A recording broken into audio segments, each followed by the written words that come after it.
And welcome into the Wednesday edition of Robby and Rexrode, 102.5, 106.3 The Game. Robby Stanley, Joe Rexrode, Nick Keyser here with you on this Wednesday morning. Hope everybody's doing well. Man, do we have a lot to get to on today's program, Joe Rexrode. Whole lot to get to. We do, because I've been thinking about this. Like, if Malik Neighbors is there at number 7. I know. You know?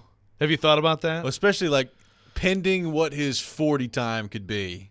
That could really push me over the edge. All right, just for saying. him at 7. Put it out to the listeners. Question of the day. Yeah. Malik Neighbors, yay or nay at number 7? Oh, man, what a day yesterday. We wondered if there was going to be an announcement of some sort yesterday. We talked a lot about the silence from the Titans in terms of Mike Vrabel and his future, and that silence ended yesterday. I guess it was around 10:45, 11 a.m., somewhere in that neighborhood. The Titans announced that Mike Vrabel was no longer their head coach and that Amy Adams-Strunk and the Tennessee Titans were moving on, and then Mike Vrabel was fired, and now the search for a new head coach will be underway for the Tennessee Titans. So, Joe, it was made official, and even though we had talked about it and had an inkling that it could be coming, when you saw it actually happen yesterday, at least for me, I was like, wow, they actually fired him. They actually fired Mike Vrabel. No trade, no nothing else. They fired Mike Vrabel, and here we are, less than 2 years, or I guess right around exactly 2 years since the contract extensions were handed out to Mike Vrabel and John Robinson, both of them now gone as a member of the Tennessee Titans. What a day. Big money for both, big term commitment for both. Coming off a 1 seed, a very disappointing playoff loss, but a 1 seed. And, some people are happy about this, and as I say that, I actually want to go to the account of the guy who will be in here at 7, Kaharski, although I'm not totally convinced he's not lurking in the bathroom right now. But he had a good idea. I actually want to see the results of this, which is he put a poll out for Titans fans. I mean, Kaharski, I would say, he's been covering the Titans forever. And so here we go. Well, let's see, 5,600 votes. I don't know, how much of a sample size do you – that's not bad. Decent. 68% wrong thing to fire Mike Vrabel, 32% right thing. You know what? That's about what I would think it would be in real life, 70-30. Some people are happy today, and that's fine. If you think Vrabel stinks and he's had his best days and it's clear and the writing's on the wall, I mean, you're entitled to that opinion. I disagree with you. I want to be careful. Apparently that's mocking listeners, according to some people. But to me, the bigger issue is it's part of the bigger picture that you just mentioned, Robby, which is the extensions for both. If John Robinson's job performance was so bad that you had to fire him in season, that to me says, yep, the roster, that side of things is egregiously bad, so you got to go now. Yeah. If it was that bad, if he did his job so poorly that you had to fire him in season, how is it that shocking that you have more losing to follow? I'm not saying Vrabel did an amazing job this year, but to me, those two things kind of conflict with each other. I agree. I mean, I look, obviously, and we've talked about this, the expectations for them heading into this year, they clearly felt like they could still win based on their actions, right? So we've talked about that. What did they tell, Vrabel specifically? What did he sell to Amy Adams-Strunk? What were the expectations heading into the year? I mean, they brought Tannehill back. They brought Henry back. They signed DeAndre Hopkins. Their actions tell me that they felt like they could still win. And obviously they didn't. So was it a mistaken approach by Vrabel and Carthon and the powers that be? I don't know. But I'm with you. Like the roster, you felt the roster was so bad that you fired your general manager when you were 7-5 in first place in the AFC South in the middle of the season. And then just over a year later, when the roster is still bad, you've then fired your head coach on the other side of things. When it felt like – that's the thing. Like, it felt like the Robinson-Vrabel thing that she just chose Vrabel. She's like, I feel great about the coaching. not so much about the person building the roster.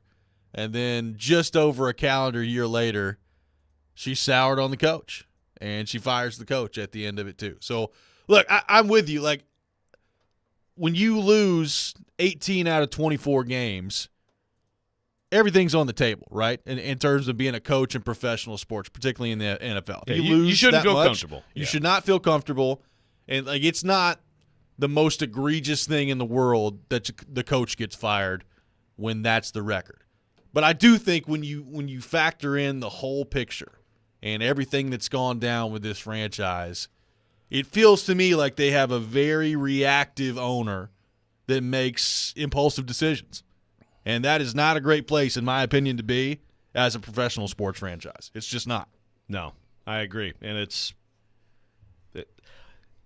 I guess we're being reactive to her last year, but I have a different view of Titans ownership from the past year because, it's not just that the Titans had the 1 seed that year right before she gave them those extensions. They had several years of, to me, building something that was sustainable. In the NFL, it's very difficult to get yourself into a situation like Mike Tomlin or just like the Steelers in general. They've had 3 freaking coaches since like 1970. I mean, that's the outlier. That's the goal for everybody. But, like look at John Harbaugh with the Ravens. I mean, that's kind of the idea. And the thing is, that stuff has been spoken in that Titans organization from on high about what they want, what they're looking for. And now all of a sudden they're both gone, and a first year, not even a year on the job GM is in charge of everything. Although, based on the presser yesterday, I mean, he wouldn't even say he's leading. I mean, I think he's leading the search, but he wouldn't say he's leading the search. Rand Carthon, that is. So, I mean, it's just actual quote-unquote power struggle or issue or whatever. I've said it, and I don't feel any different after talking to a lot of people yesterday. I don't think there was like a personal problem between Vrabel and Carthon, but there are questions about Rand Carthon and the job that he can do with the Tennessee Titans. And now we're about to find out. Yeah, we're about to find out. He's kind of left behind in the dust of all this to build the team and move this thing forward here. Vrabel, in 6 seasons with the Titans, in 99 regular season games, finishes with a 54-45 record. Obviously, the run in 2019 to the AFC Championship, that's the only 2 playoff games that he won during his tenure here. So, had a lot of conversations about that yesterday as well. And that's a fair thing it's a fair thing to bring up. Yeah, absolutely. Like I said, I mean, look. No one's saying he's Vince Lombardi. Or did we? Maybe we did. No. Do I think it was a mistake to fire him when they did? Yeah, I'd have probably given him another year. See if they could get all this stuff figured out. I think he had probably earned another year. And if you build the roster this offseason with the cap space and the draft picks and all those things that you have in a proper way, then I think there was hope for the future with Mike Vrabel as your coach. Now, obviously, that's not going to happen. And like I said, when you isolate just the record that he's had over the last 2 seasons and the way things have gone, I mean, like I said, it's not the most egregious thing in the world that Mike Vrabel is fired here. I happen to disagree with it, but I'm not holding that part of it against it. I just think when you factor in the whole picture, it leaves me with a lot of questions about where this thing is headed under the leadership of Amy Adams-Strunk. And look, I'll be honest with you, like through the dust of all this, and quite frankly, through the press conference that I heard yesterday, I got real questions about Rand Carthon and his ability to navigate them through this as they move forward here. It was not an encouraging press conference to me yesterday. The noise around Carthon through all this to me has not been encouraging if you're a Titans fan, to give me confidence that he can lead you through this properly. So again, we'll see. He's going to have an opportunity to prove it here, but to me, based on everything that's happened over the last couple of days here, this is not an exciting time to be a Tennessee Titans fan, I don't think.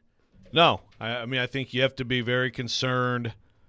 I grew up with, to me, the absolute gold standard for ridiculously bad ownership, okay, in professional sports. That would be the Detroit Lions and the Ford family. So there's a high bar to reach, But I think you said the word reactive, and that's absolutely, I think, fair here. I don't think there's – I mean, look, we'll get into the Rand Carthon presser and all the stuff. Rand wouldn't say what the vision is. I don't know. I don't know that there really is. I mean, the vision is like all teams will say, hey, we want to win a championship. But I don't think there's much of a plan here. I think it's seat of the pants decision-making. And say whatever you want about Rand Carthon's presser, which we will. Amy Adams Strunk should have been there answering questions. 100%. I mean, this is now 2 big moves. And at least last year, it was Teresa Walker, and it was very, very confined and limited. And we just it was still not acceptable to not take questions from reporters. But now, a year later, after the stadium's in and the PSLs, come on, fans, let's come spend a lot of your money on the Titans. She has Mike Keith ask her questions on a video for 5 minutes. Yeah. I mean, if you can't sit there and answer questions, which again, you could look at it like it's media, the mean media or whatever. Well, it's these are questions that fans have, your customers have for you, and you can't sit there and take those questions. That's outrageous.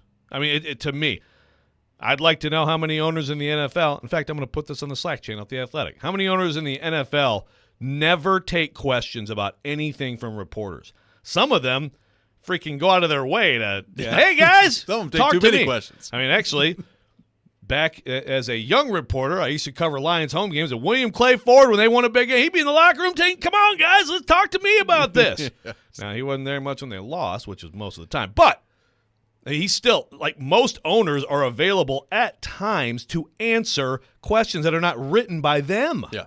No, it's absurd. Absolutely wild. Mike Vrabel fired by the Tennessee Titans. What do you make of the move?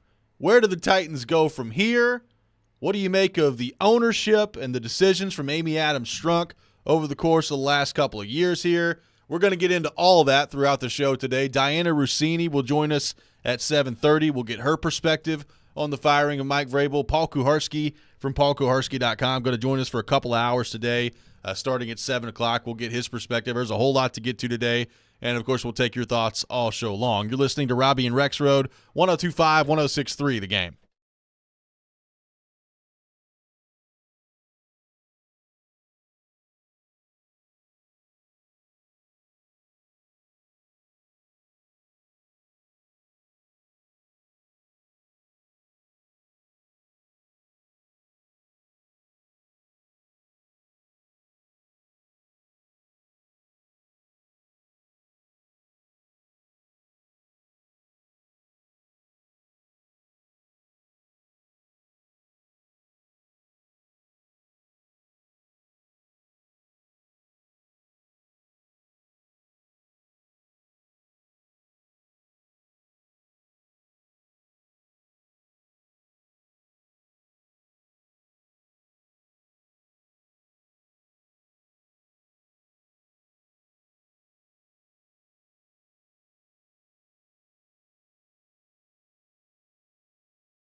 Along the lines of all the, you talked about the season and being philosophically aligned and all, but in that regard, a couple of big moves were made in season. The switch from Tannehill to Levis at quarterback, the firing of Greg Ackerman. Were those unanimous decisions by the organization at the time? Yes, every decision that we made was unanimous. Mike and I, we speak every morning, whether I come to his office or he comes to my office, and we talk about the task in hand for the day. When we got to the point of making the move from Ryan, at that time when we made the initial switch, Ryan was injured. And that was about, now we get to see what Levis can do. And Levis went out and he played well. I think had everybody, in this room and our fan base excited about what was to come.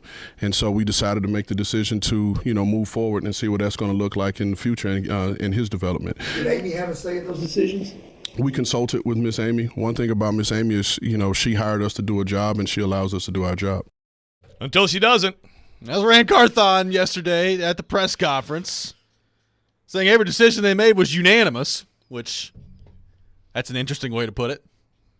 Yeah, every decision we made was unanimous. And at the end of the season, she hated Vrabel, and I'm still here. All righty. Awesome. Just great stuff at that press conference yesterday. Yeah, there wasn't a lot to 32 minutes. He stood in there, and as I was driving home, I heard Jared counted up 49 questions. So took a lot of questions. I didn't get it's amazing in 32 minutes that little came out of that press conference. Yeah. I mean, like I said, I said we were on a text. I'm actually impressed. Like, it's freaking genius. How the hell did you do that? It was unbelievable. Mike Vrabel fired by the Titans. Taking your thoughts all show long on that. So what I would love, a part of this that wasn't discussed a lot yesterday, that I guess I'm still kind of wondering about, Joe. When did Amy Adams Strunk come to this decision? Because, look, Black Monday was Monday, right? And Washington fired their coach. Atlanta fired their coach Sunday night / first thing Monday morning. And it was nothing from the Titans on Monday. So, was this something that she was deliberating over? Has she decided to fire Vrabel a week ago? Did she come to this decision when she woke up yesterday morning? When did she decide to make this decision? Well, it's definitely not the last one. I can tell you that. But, Amy Adams Strunk was not at the game Sunday. It was very noted that she was not at the game Sunday. And when I look back at Mike Vrabel's post-game demeanor, I think he very much noticed that she wasn't at the game Sunday. So, look, I've already said, I wrote, I had a column written Sunday night. So that's a great question. And then also a great question is, so if there was a lot of talk about how he was in trouble Sunday, did you then all of a sudden reconsider Monday and wait it? Why did you make everybody wait a day? Exactly. Again, the speculation, but it sure seems like just seat of the pants indecision and just throwing stuff at the wall.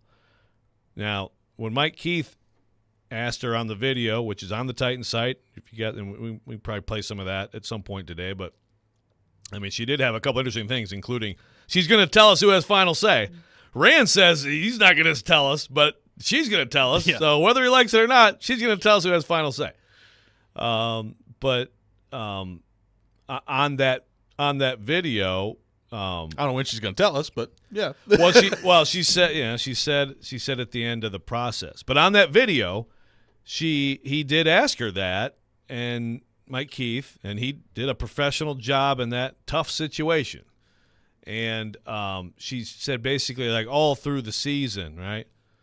Watching the team, again, it's confirmed, okay, that as of November 23rd, she was so resolved that it wasn't happening that she wanted it out in the media. So it's very recent. It's, again, you can say it's an accumulation of things, but it's pretty recent. And it's a recent 180. Yeah.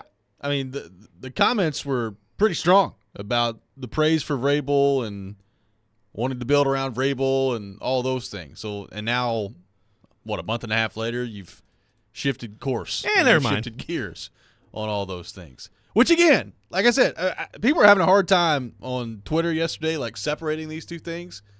If you are a Titans fan out there and you believe that it was time to move on from Vrabel, that's fine. Like, I don't have any problem with people who think that it was time to move on from Mike Vrabel.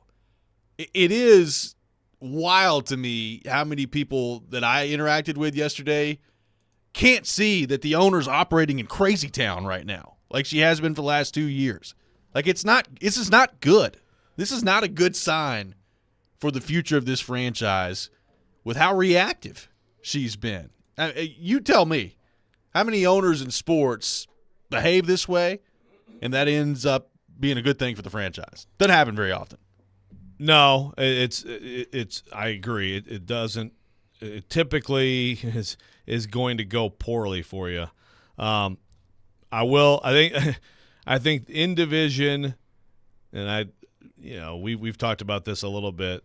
I haven't thought much of the McNair family, the billionaires in Houston who took the Adams place with a professional football team, and sometimes you luck out.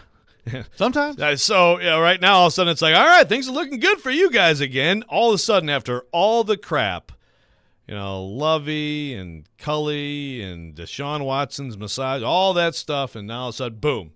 So I mean, when it comes down to it, the absolute best of the best want these coaching jobs, want these GM jobs, and so even if you're a bumbling owner, and there are plenty of bumbling owners, in all sports, then you can luck out. And that's basically, if you're a Titans fan, you don't just hope for lucking out. You hope that Ran Carthon, who, look, at this point, I think there are serious and real questions about Ran. I'm not ready to sit here and say he is hopeless, no chance. Look, this is it. You hire a good coach, and then we'll see about the player side of it. That's got to get a lot better. Then, okay. Then it can, if you're a Titans fan, basically you got to put all your eggs in the Rand basket. And the thing is, he won't say he's leading the search, but to me it's a way better outcome for the Titans, or just a way better chance if he is. If he can take charge and do something, and bring in a coach. And I mean, she's the owner, so of course she's going to have input, but that's another question to me, is like, how meddling, how involved? I mean, you've got to have a good football person running football. Is Rand that? We're going to find out, but he also needs to be allowed to be that. Exactly. And and look, I have questions. If this doesn't get significantly better next year, is he going to be on the hot seat? I mean, it sounds crazy, but that's the way they've operated the last couple of years. Like, what are the expectations heading into next season, regardless of who the coach is? And we'll get into, candidates of who that could be for the Titans a little bit later in the show. But, like, if the offseason goes poorly, is she going to fire Rand next year? And then you go start this all over again and hire a new GM? Like, that's where you start to allow your mind to wander, if you're me, of like, all right, well, is this stopping anytime soon where she's just making changes left and right? I don't know. Yeah, so then, and if that's the case, if it goes, like, if it's just a bad off season and you don't fix the offensive line or whatever, so now I assume you're not going to fire your coach after 1 year. So now you're putting the coach with you're now bringing in, you keep having different timelines on coach and GM, right? And I think if there's one thing that's pretty clear at this point, it's that the hiring of Rand Carthon, there was not enough involvement from Mike Vrabel. Honestly, I didn't realize it was as light as it was until recently. So now, again, Vrabel was asked these things. So that's the problem. These press conferences and it's all happy and yay and yep, talk to Rand and all right, but there wasn't enough involvement. Not that Vrabel had to hire the GM, but he should have been more involved. So there's a mistake by her. The whole, collaboration thing that they're still talking about. I mean, it's all, again, she did say she's going to say who has final say. But even that is like, okay, so is that acknowledging that it was a mistake how you sold it last year? Exactly. Rand doesn't seem to think so because he's still talking like that. Right. It's just a mess. Yeah. That's what it is. It's just a mess for the Titans right now. Let's go to our 1025 The Game phone line, driven by WilsonCountyHyundai.com, and welcome in Mark in Nashville. Mark, good morning. Thanks for calling in. Hey, how you doing, Robby? How you doing, Joe? Good, Mark. How you doing, buddy? Hey, I'm doing all right. Joe, you kind of took the words out of my mouth, man. I was going to say that when I came on, that Rand will be on the hot seat if it looked like John Robinson, now Vrabel. Now, if Rand doesn't get this fixed in some kind of way, they don't see progress, he's probably going to be on the hot seat, too. I think she made a huge mistake, Joe. I agree with Robby. I don't agree with Vrabel being fired. I'm not going to say great coach, but he is a good coach. He's a top 12 coach, top 10 coach in the league. Should he got some more time? Yes. What will they do now, Joe? Will Rand go after Bobby Slovic down in Houston? Will he go after Callahan from the Bengals? Ben Johnson, will they go offensive-minded this time instead of going with a defensive-minded coach? I guess we'll have to stay tuned for that. But I think yesterday that was one of the worst mistakes. Miss Trump or whatever her name is, I think that's one of the worst mistakes she kind of made. I don't think that was a good thing, getting rid of Vrabel like that. Thanks for calling. Hey, all right. Hey, Joe, are you debating today? I think so, yeah. We need a new moderator, though. Yeah. Well, Joe, we need a new debate going on. It's something new this year, man. But, hey, stay tuned. Think about that, though, Joe. But y'all have a good day, Robby. Thanks, Mark. Appreciate you, buddy. All right, Mark. Yeah. Someone needs to take. Caroline can't do it today, so somene's got. I don't know who's going to moderate. I guess Vrabel's not doing nothing. There we go. Let's get Vrabel in there. You can act like a man. Got Jared over here on one side, needing to act like a man, and got you with your hands on the other side. What will Vrabel decide in the Jared versus Joe debate today? God, that's worth a shot, right? We got to try. Really. Stay tuned. Coming up next, it's time for The Choice is Yours, which will be heavily Mike Vrabel and Titan-centric. We'll get into that coming up next. This is Robby and Rexrode, 102.5, 106.3, The Game.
or that, this or that. We all have choices to make. This or that, this or that. Like right now. Come on. It's The Choice Is Yours, built by Jarrett Companies. You have a choice, so when you have a need for site and utility work, fire protection, concrete, and asphalt services, the choice is simple. It's Jarrett Companies. For more, visit JarrettCompaniesInc.com. Come on.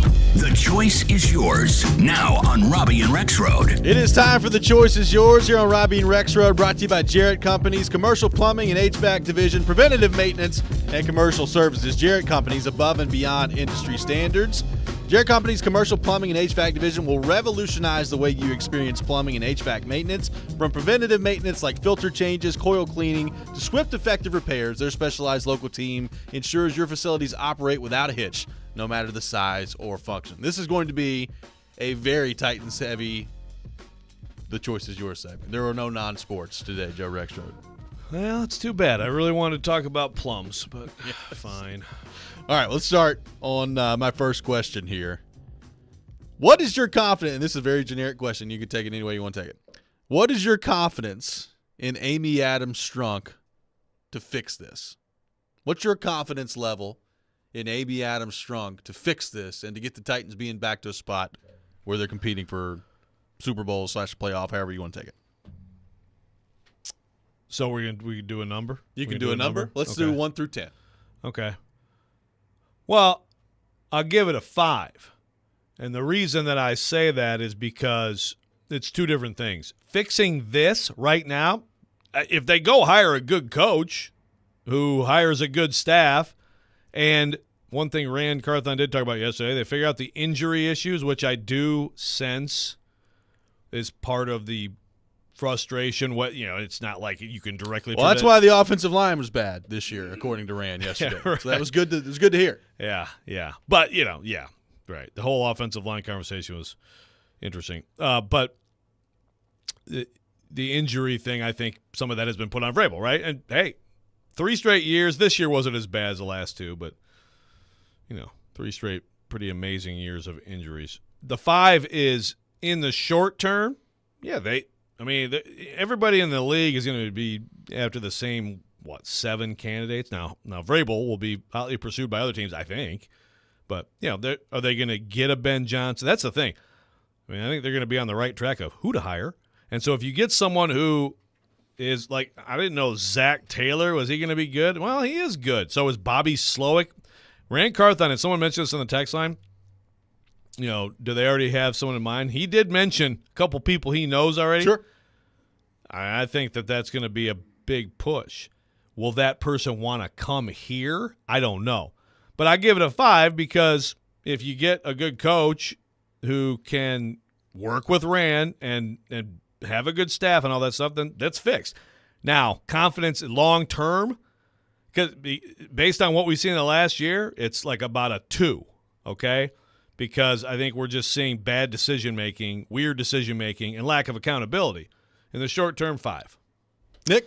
I'm going to go 4.5. I think watching 4.5 stars for me at least. I'm not encouraged by that press conference at all yesterday. I don't think a lot of people are. I think even seeing what Rand had to say was not sufficient enough, and I don't think that he knew how to be best prepared to answer a lot of these questions. And that's a problem if you're the GM of an organization that's struggled for the last few seasons. And so Amy, yeah, we've talked about the obvious, should have been there. She needs to be out front in all of this. It's awful. I don't have a whole lot of faith that she can turn this around unless we start to see significantly better changes and better decisions by the GM, what they do moving forward, personnel-wise, what's the attitude, what's the culture going to be. It's a lot of unknown. I totally get that.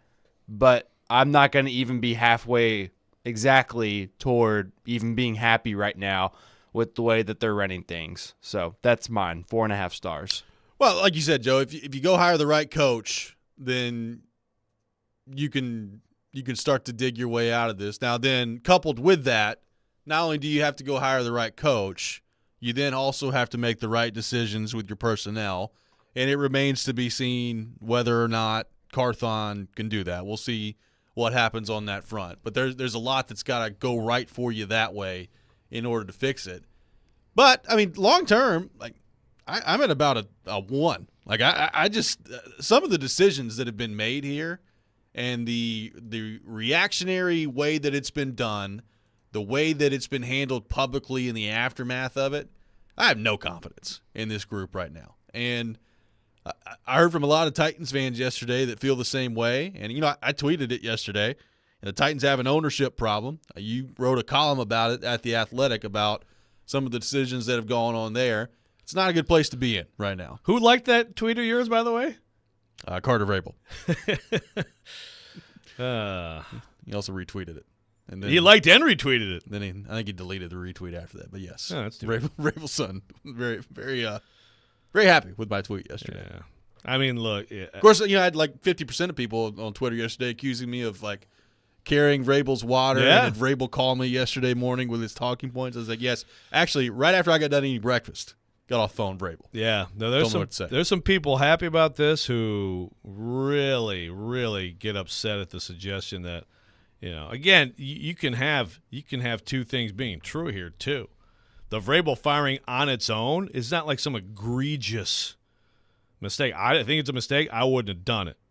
But it's not just the Vrabel firing we're talking about. Exactly. What makes the most sense for Vrabel's next stop in your mind?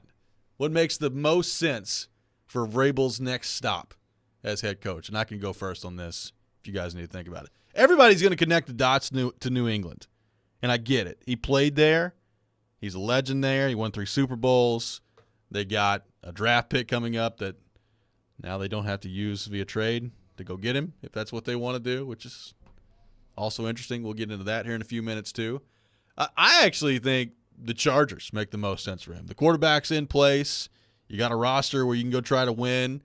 And if I was him, I'd be taking a long look at the Chargers coaches, whether it's Harbaugh or Ben Johnson or anybody who's going to be out here on the available as a coaching candidate. I think the Chargers are going to be a very popular destination for some of these guys. But I do wonder, like, if you're LA, do you have your sight set on like a Harbaugh that you're trying to go after? Do you have your sight set on one of these young up-and-coming offensive guys to pair with your quarterback, which I think actually makes a lot of sense if you're the Chargers. But if I'm Vrabel, the Chargers would intrigue me greatly. I'm going to go New England for some of the things you said there, but the biggest thing being relationship with owner. Yep. I try to be different. Yeah. And I get it. I think I would be fascinated. We should see if we can get Vrabel on here. I would be fascinated if he had that choice and what he would do. Yeah. Because the Herbert thing is appealing. I mean, L.A. maybe over, New England might be appealing too to some people. It would be to me. But I think relationship with owner, they go way back, and it doesn't – I mean, we see that – well, obviously if it comes up, that means Belichick-Kraft relationship is ending, right? But I think that that's a big thing. I think especially with the way things have gone here in the last year. Because, by the way, we asked the questions of Vrabel last year, and there's still people who say it this way, but that was not Vrabel. Vrabel didn't power struggle John Robinson out of here. He was like, what? When he got fired. And so I think his eyes have been open here to ownership decisions and how it can go sideways on you. So I think that the stability of an owner is a huge thing, probably for him moving forward. As the aftermath of this has continued to unfold, do we view the comments in New England any differently when he's out there on the microphone talking about how great the Patriots are and all that stuff? I still don't think he meant to do that, but I'm starting to wonder. If so, my goodness, the guts that guy has. But again, it was a mistake. It was a mistake because whether he meant it or not, people took it that way. Yeah, absolutely. I wonder if the owner took it that way. I mean, I'm just throwing it out there. Could be. Right after that, less than a month after that, it was no way he's going anywhere. But, yeah. All right, very quickly, Joe, a short list of Titans coaches that they could pursue, your candidates that you think the Titans should pursue. We don't need to go like 7 or 8 deep here, but 2 or 3 coaches you think are intriguing. Yeah, well, I think Bobby Slowick is intriguing. Now, is he ready to be a head coach? John McClain made the point that sometimes people want to wait. Ben Johnson waited a year last year with the Lions. I think he's I think he's a great OC. Can these guys be head coaches? I don't know, but I think that the offensively minded head coach to pair with Will Levis, you've already disrupted him after 1 year, but I think that's the way to go. So those would be the two I think about immediately. No Harbaugh? I'm not. Hey, man, I mean, maybe I'm being selfish here because I'm here for the entertainment of Harbaugh coming in, but I'm not against that. I'm not against it either. I wonder. I have my doubts he would have his interest in coming here. I'll put it that way. Yeah, I think so much of this is what these coaches think of Will Levis, right? Yeah, I think that's a big part of it. And I do think this, like the Harbaugh stuff feels real this year where he's going to go to the NFL, and I feel like there are going to be multiple teams that actually want him. Yeah. So I'm interested to see what that part of it looks like. But I'm not going to rule him out. Maybe Amy Adams Strunk, Rand Carthon, Jim Harbaugh is their guy. Well, in all seriousness, I think he's probably looking at that Chargers job, right? I know the Raiders, some people. Yeah. In all seriousness, but the thing is, and this is what we're going to find out, maybe not spelled out for us, but how many of these coaches are looking at what Amy Adams Strunk has been doing and saying, yeah. Now, I know some people, David Tepper is the ultimate of that, right? Yep. They're still going to, 32 jobs. Exactly. But maybe Slowick picks somewhere else instead of here because of that. Could be. 615-737-1025 is our phone number. This has been The Choice is Yours, brought to you by Jarrett Companies, Preventative Maintenance, Commercial Services, Commercial Plumbing, HVAC Division. Jarrett Companies, above and beyond industry standards. We'll continue the conversation on Mike Vrabel being fired by the Tennessee Titans. Got a lot of your thoughts to get to as well. We'll do that next. This is Robby and Rexrode, 102.5, 106.3, The Game.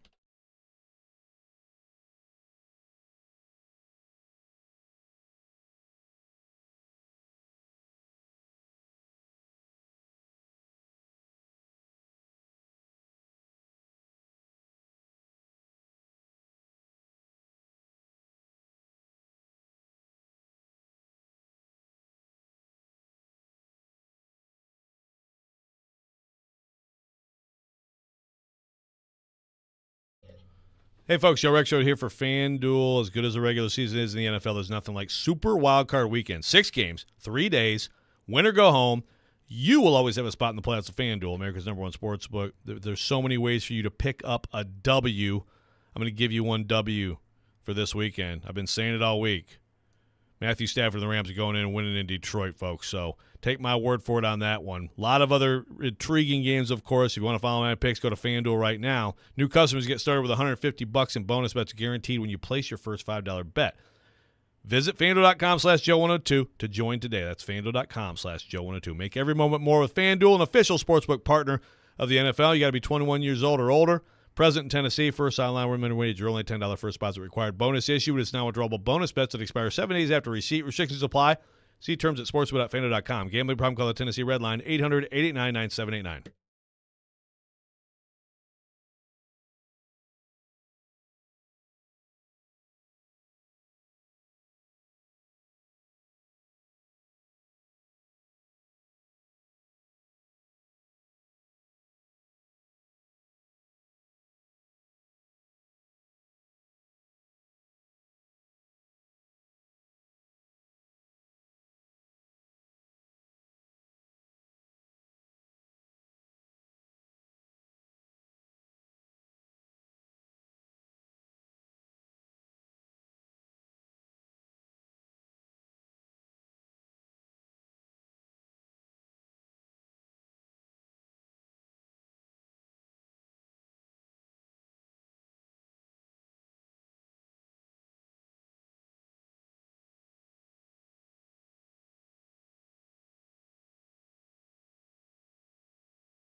People want to know, when did you come to this decision? It wasn't a last night or a month ago or whenever. It's just kind of been all season watching, and it was difficult, but I thought it was time to make that change. All right, so I'm going to put two questions together.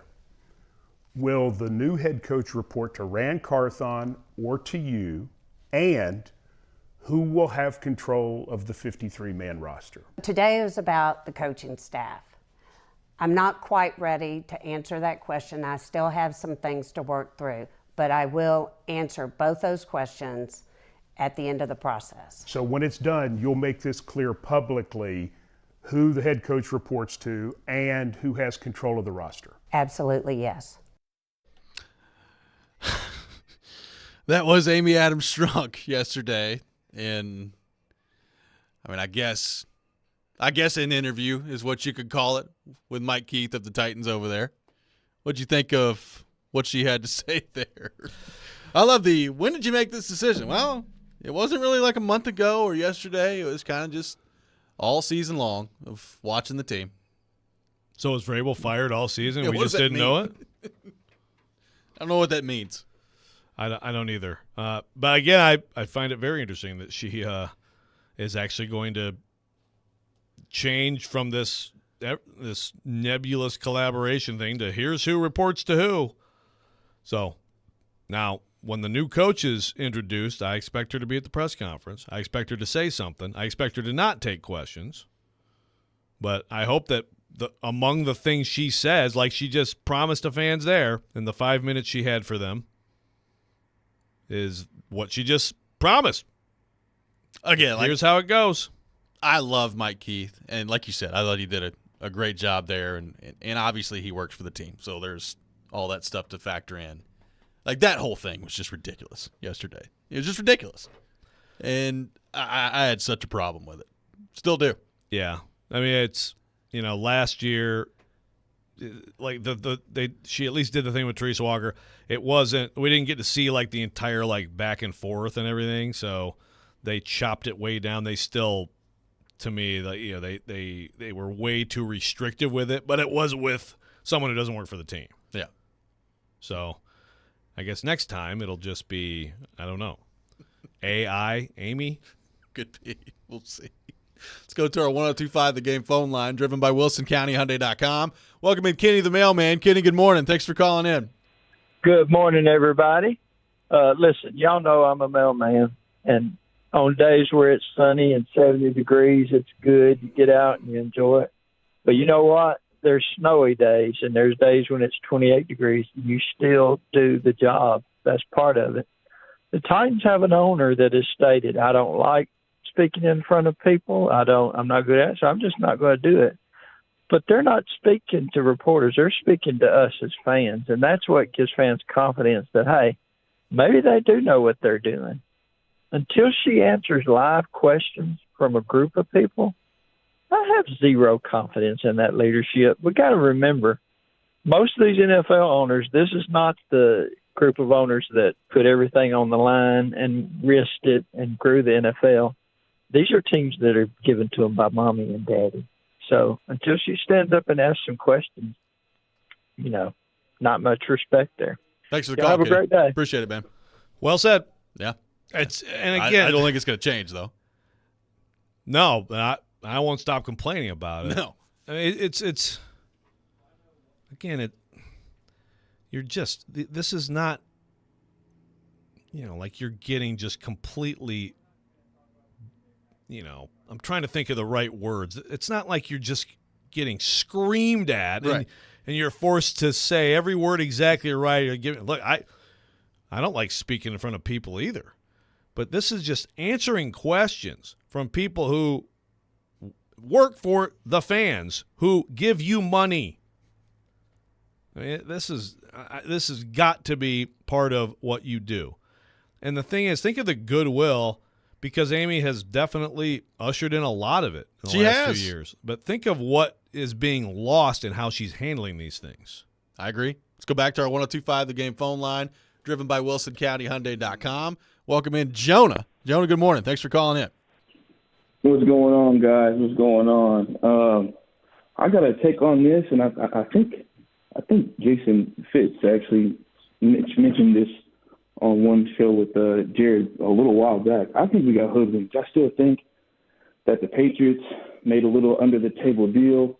Vrabel was going to the Patriots, and this was part of it. I think it's theatrics. I think this, him in the presser where he said, it effing sucks to lose, right? I think that's part of that scenario. And I think when Amy sat down with him, she figured that out. I think she figured out he doesn't want to be here. He wants to be in New England, and I need to move forward with my organization. So, yeah, we could have looked at the trade, but like they said, to me, I'd rather get a great coach. I would love the picks, but if you can get a great coach moving forward, that'll mean a lot more. But I think we got hoodwinked. I think it's big bank take little bank. I think Boston showed how much more powerful it is than Nashville, and I think that's just what we're witnessing, and this is the aftermath. So that's kind of my take on it. Thanks for the call, Jonah. Appreciate it. There is the trade part of this, Joe, of the Titans did say yesterday, Amy Armstrong said she thought about a trade, but she didn't want to basically wait to go through the process that admittedly is complicated to try to get a trade done with a coach, but she didn't want to miss out on potential candidates having to go through that process and then be kind of stuck and left hanging out to dry as far as the coaching is concerned there. What did you make of the explanation of why a trade was not explored for Mike Vrabel and you fire him and lose him for nothing? Yeah, we talked about that before, before he was officially fired, that there is a lot that goes into it. The Patriots have to go through all this stuff before you can even get to that. And like if it was the Patriots, I think Vrabel would have been would have said thumbs up on that. But I'll say this. I think that, like I hear what Jonah's saying, like I'd rather have a great coach than the picks. Well, I think both would be better, right? Yeah, that's what I'd rather have. So, okay. Well, then you're not going to be waiting. You're not going to be at the back of the line. So sure hope you get one of the top candidates out there. I did, to his other point about, look, I don't know if this is like some long game by Vrabel to try to get to the Patriots and he just wanted to get fired. But I did wonder, did Vrabel, how upset was Vrabel yesterday, I guess is my question. Is he like, oh, okay, well, look, I'm rid of this now, and now I can go perhaps back home to a place that I want to be. I do wonder, how broken up about this is Vrabel actually. Yeah, that's a fair question. I think obviously there's been a lot of noise for a while now. Yep. I would say at some point, because I think he absolutely wanted to be here forever and win championships here and all that stuff. But by the time it actually got to it, is there a little bit of, I'm good. Get me the heck out of there. I think that's possible. But like the losing effing sucks. That was real. That wasn't for show. He does feel that way. They still went all the way through the season and each week tried to win a football game and usually didn't. Let's go back to our 102.5 The Game phone line real quickly. Welcome in Roy. Roy, good morning. Thanks for calling in. What's up, guys? I'm kind of 50-50 torn on this myself. Vrabel was a guy coach, fans liked him. He's very entertaining sometimes. Sometimes you might have got a little irritated at his, some of his press conferences. But with all that being said, they got to find a new coach. We've been through this a few times over the last decade or so. But with all the names that are being listed out there, young offensive coordinators and offensive minded guys, granted, there's a few of them out there that's going to be on the hot list for a lot of teams. Let's just say those guys are not there. Let's say they go to other teams and they don't get their guy, or Rand doesn't get his guy. What vet coaches that have been around in the league a long time, in the league or not in the league right now, let's say those young guys are not there, who do you guys think just hypothetically speaking, that may pop up on the radar that wasn't being talked about just if we don't get one of these hot, names that are being talked about? Yep, thanks for the call, Roy. Appreciate it. We'll get into that a little bit deeper later in the show. But, man, if they go through this and they don't get their guy, Jared said whoever they hire is going to be their guy. He's going to be their guy for sure. You know that. Yeah, I know. But, yeah, it'll be pretty clear. Look, David Tepper wants Ben Johnson. He's made no bones about it. Oh, yeah. So Ben Johnson's a great OC. Is he going to be a great head coach? I don't know. We'll continue the conversation on Mike Vrabel and the Titans coming up next. Paul Kuharsky from paulkuharsky.com will be joining us shortly on the program. Diana Rossini joining us at 7:30. All that coming up. This is Robby and Rexrode, 102.5, 106.3 The Game. Is Kuharsky not here?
Hour 2, Robby and Rexrode, 102.5, 106.3 The Game, brought to you by Chuck McDowell and Medical House Calls, Middle Tennessee's best medical care in the comfort and safety of your own home. For more information, go to medicalhousecalls.com. Medical House Calls, where the nearest clinic is your home. Robbie Stanley, Joe Rexrode, Nick Keyser, Paul Kuharski from paulkuharski.com is joining us for the rest of the program here today. PK, good morning. How are you? Good morning, gentlemen. I am, more awake than I expected. More awake than you expected. Lots going on yesterday. So, PK, let's just get right into it. Your thoughts, your initial reaction to the firing of Mike Vrabel by the Tennessee Titans and Amy Adams Strunk. What did you make of the move? What did you make of the decision? And just the aftermath of where the Titans now find themselves with no Vrabel. I think it's a mistake. And if I'm betting on Mike Vrabel going somewhere else and finding a good relationship with the personnel guy where he's got about the level of input that he wants versus Rand Carthon, Amy Adams Strunk, and whoever they hire for a historically mediocre organization that seems to be botching something again, I'm voting. I'm betting on the Mike Vrabel side of things here. I also think it's pretty amazing, and I know we tend to overrate Twitter, but it is where we get our fan feedback. I mean, we'd all agree that the sense of the fan base was Vrabel's got to go. And I put up a poll yesterday shortly after this came out, yesterday afternoon, so the 24 hours won't expire for a while. But when I went to bed last night, I looked at it, 65% of the Titans fans think it's a mistake. It was up to 68 this morning. We cited it. So Vrabel somehow flipped in the 2 days since the season ended, and with the Jaguars game, and with the way these 2 days went over. I'm not surprised by that number. That's about what I would have thought. Yeah. I would have thought it would have been 68% fire him. Really? During the season, the Twitter population. Yeah, that's why I'm so bad at all of it, right? Yeah. But I think it's a mistake. And look, she's got to get off this thing, Amy Adams Strunk, where she's so quickly in favor of one of the two guys. It's been 13 months since she fired John Robinson, who we all agree is primarily responsible for the hole that they're in. You can't get out of that hole in 13 months. Well, they cite the record as the major reason that they fired him. You have to concede that the reason you fired John Robinson is a long stretch of failed roster moves that it takes longer than that to get out of. I mean, that's what I said earlier. It's like if it was so bad on John Robinson's side that you had to fire him in season, then what does firing Mike Vrabel now say? That you actually were wrong about that? Or right. And you wrote it very well. She and I've got a piece coming. You know, she's always on one side of the seesaw, right? So she was with Malarkey until she wasn't with Malarkey, and then she was with Robinson. Well, at least it was taking some time for her to slide over. Now she slides over in 13 months. As soon as Rand Carthon is done with his part of hiring this new coach, he's on the clock. And the clock now is down to a 13-month clock. Yeah. Turn over the egg timer. She got to slow down and give these guys equal footing. But it is a mess, and I think fairly people have, for a long time, she made pretty good decisions, and the bad decisions she made were not that consequential. They've gotten increasingly consequential and increasingly frequent, and she's being questioned on a big level now and on a fair level. And the other big thing, I know we're going to get to the press conferences, Rand Carthon said nothing contradictory yesterday, nothing that was at odds with Mike Vrabel. There was no reason Vrabel was fired per the presser. Exactly. Yeah. He was happy with the development of the team. He was in lockstep with him on the offensive line. Everything he was aligned with on everything. So he should be fired too if Vrabel's got to go.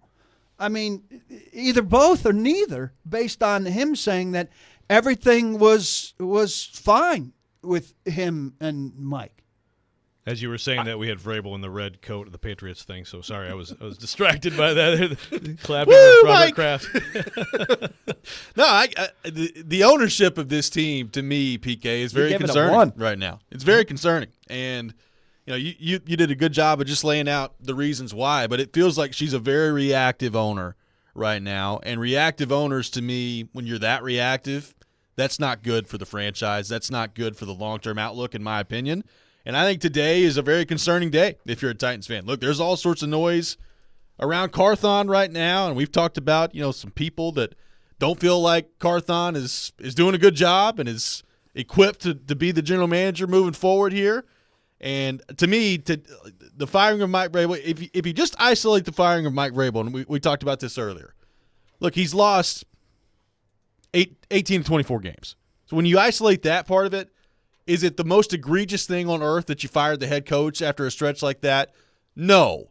But when you factor in everything else around it that's gone on, it leads to a pattern of, I think, bad and rash decision-making.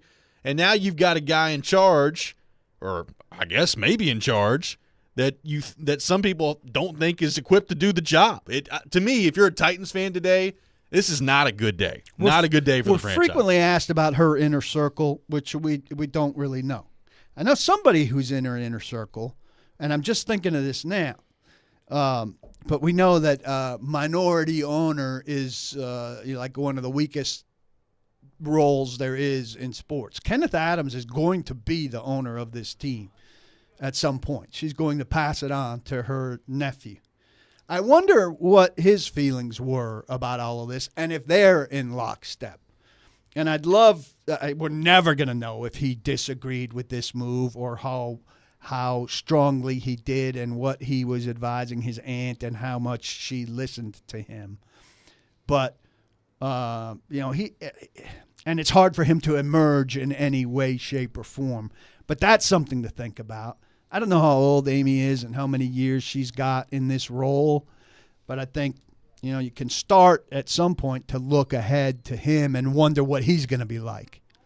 Yeah, that's one place I just went now. If she's going to be like this, well, you start to think about what's next, like you did kind of with Bud. Because I don't think she's going to do this until she dies the way Bud did. I think she will hand it off. I think she told me that at an owner's meeting when I had the pleasure of speaking to her, where she was delightful, and we had a very personable, on-the-record, one-on-one conversation. Why do you think that she won't do that anymore? I don't know. There must have been a moment somewhere that turned her off. What's last time? Last time was at the Jeffrey Simmons post-draft press conference. I think she took questions at that, right? I don't know. There was one where, maybe I could. I've tried to think of. I need to go back and look about like what the inflection point may have been to turning her off. I asked her about the crappy Ring of Honor signs at the stadium, and if she planned on honoring those guys with the better thing. I don't know that would have been a massive turnoff to taking questions. How many NFL I'm the most likely person to have asked a question that would have turned her off, right? I'll true. concede that. But I don't. How many NFL owners don't take questions ever? I'd have to go through, but I think most NFL owners talk to their beat people, at least at the owners' meeting. I'd have to go through and see how many don't. Packers obviously don't have anybody in that role, so Robby, we're talking about you 31. need to start speaking for them. I'll start. 615-737-1025, our phone number. We got a whole lot more to get to with PK for the rest of the show here on the firing of Mike Vrabel. Where do the Titans go from here? What do we make of the Rand Carthon press conference? We're going to get to all that. We'll take your thoughts as well. 615-737-1025 is our phone number. Preds fans, don't miss tonight's Smashville live show at Brewhouse 100 in Bellevue at 6 p.m. See your Preds star players up close and personal, plus get autographs and pictures. This week's special guests are Juuso Parssinen and Philip Tomasino. Smashville Live brought to you by the Black Abbey Brewing Company. You're listening to Robby and Rexrode, 102.5, 106.3 The Game.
At this moment that you make this change and set a new course for the Tennessee Titans, what does Amy Adams-Strunk want Titans fans to know at this time? I have high expectations, and I'll never apologize for that. And these fans deserve a great team, and they deserve a championship brought to the city. And that's what we're going to work towards. And I'm prepared to make the hard decisions to hopefully get us there sooner. This team has a bright future. We have Rand, we have a promising young quarterback. I mean, the sky's the limit. We've got cap space, we've got a great draft position. Things are bright for the Titans. I'm really very, very optimistic, and I'd like to thank the fans for hanging with us this year. Our season was unacceptable, but we're going to get there. We're going to get there sooner rather than later. That was Amy Adams-Strunk yesterday in her sit-down interview with Mike Keith. Fans really hung with them. The worst crowd I can remember in a long time at Derrick Henry's possibly last game. And it's a good time to put in for time off or just give the ticket office off, because anybody who's making a call over there, I mean, the phone might ring once between now and the hiring of the head coach. Yeah. Well, she's thanked the people who did show up. Some did. She said that Thank you, guys. the fans have supported them. The fan support of this team waned significantly, and with good cause. Look, I mean, I think Joe and I are saying the same thing. Robby, you're probably on board. What we're saying is that Vrabel deserved a chance to be part of the rebound. Well, and with the roster decisions that they have coming up, you know, if you make the right decisions, the question I think should have been, do you feel like Vrabel, if you make the right roster decisions this offseason, is still a good enough coach to maximize those results? Look, and I believe Rand Carthon when he's up there saying the offensive line group was sufficient. I don't think Mike Vrabel would have said the offensive line group was sufficient. So which side of that do you want? Well, according to Rand yesterday, they were in lockstep on every single thing, and it was nothing unanimous. Wrong. Everything was unanimous. Well, I think the reason Mike Vrabel's not there is because they were not, in fact, in lockstep. Go on. You want to elaborate on that? You got a microphone. Come on. I mean, it seems pretty clear based on – look, there's been a lot of reporting that's rumor mongering and everybody having to have their say. Right.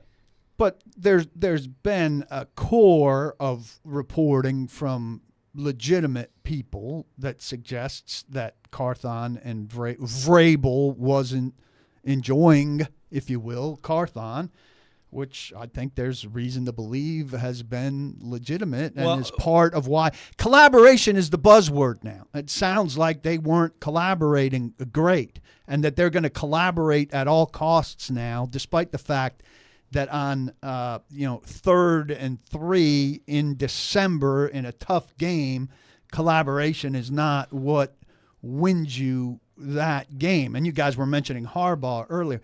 There's no way in hell they hire an alpha coach now. Harbaugh would come in, I think, as I know him. You know much more about him than I do, but I think in San Francisco the reason he was out is because he was being an alpha, and he and Balky weren't getting her along. And I think he would come in here and be like, Ran who? Okay, a couple things. First of all, if that's true, that's because, look, so what you're saying is you think that they are a key component of the next coach is that you better be, pleasant with Ran. Okay. Well, then that's just, that's really a problem. I would push back a little bit on how you characterize that. You said didn't enjoy. I've been saying it for a while.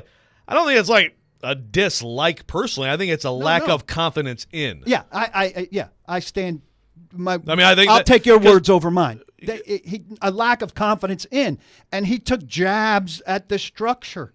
He didn't, when he. And I talked to Stillman about this. I think he's been wrong on a billion things, but he said that when Mike talks about Carthon, and he's sure to mention Anthony Robinson and Chad Brinker, he's taking a passive-aggressive swing at that structure. I absolutely agree with that and thought that was the case every time.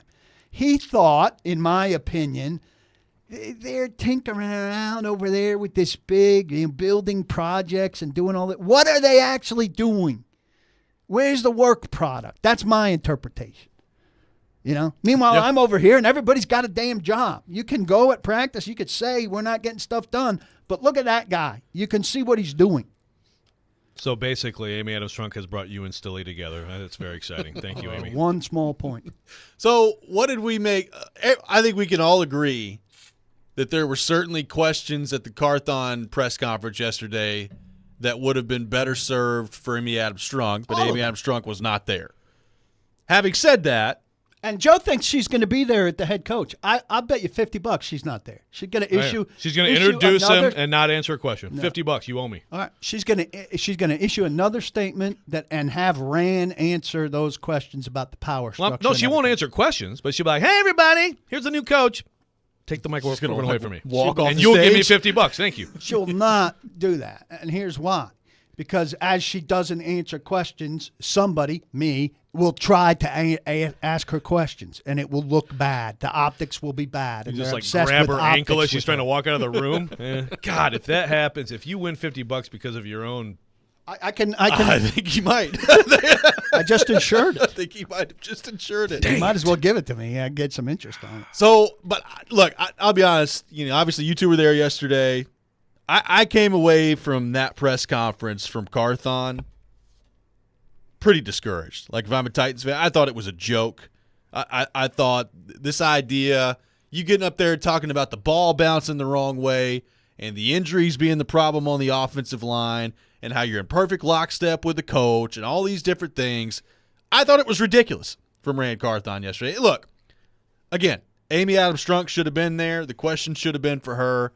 But that was, to me, not a very confidence-inspiring press conference if I'm a Titans fan, what Rand Carthon put out there yesterday. What did you all think? Tells you a bit about why he's been invisible, which I asked him about, and he fumbled about on. What'd you think of his answer about that? I mean, finally, after you asked a third one, I'm like, can we move on from this? And I know you're mad at him, but no, I mean, that to me is secondary. Okay. Yeah, but it's the first time. When am I going to get another chance to ask it? No, I understand. 6 months from now? The funny thing is, I thought that his intro presser was good. Now, I know most people's intro pressers are good, right? Everything's fine. New beginning. There's no tough question. They There's had nothing. an ovation for him in the lobby in a performative art.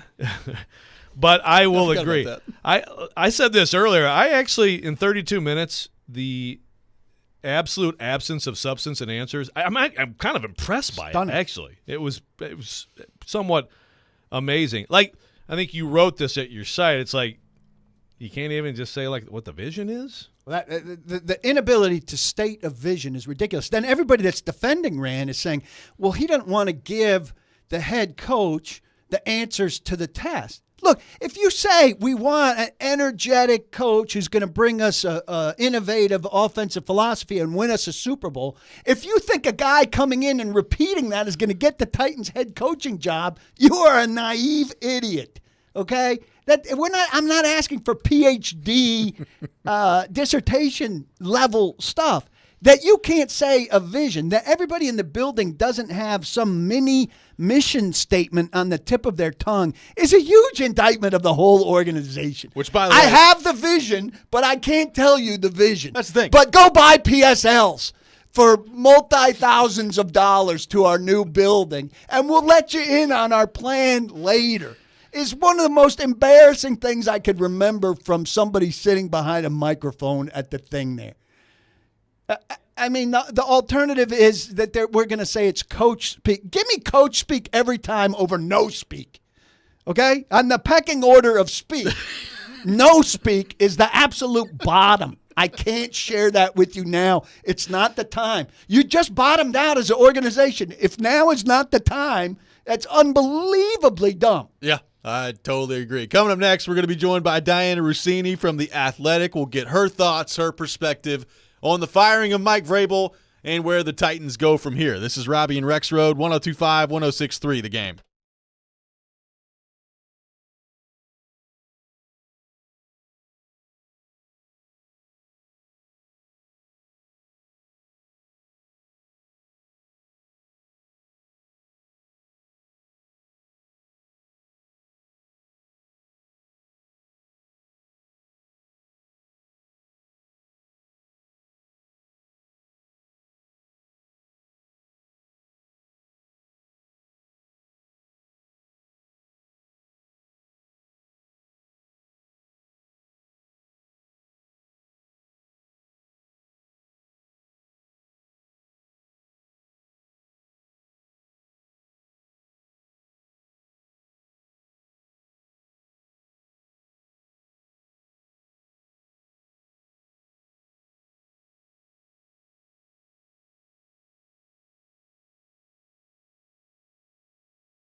Welcome back in. Robby and Rexrode, 102.5, 106.3 The Game. Robbie Stanley, Joe Rexrode, Nick Keyser, Paul Kuharski of paulkuharski.com with us for the remainder of the show.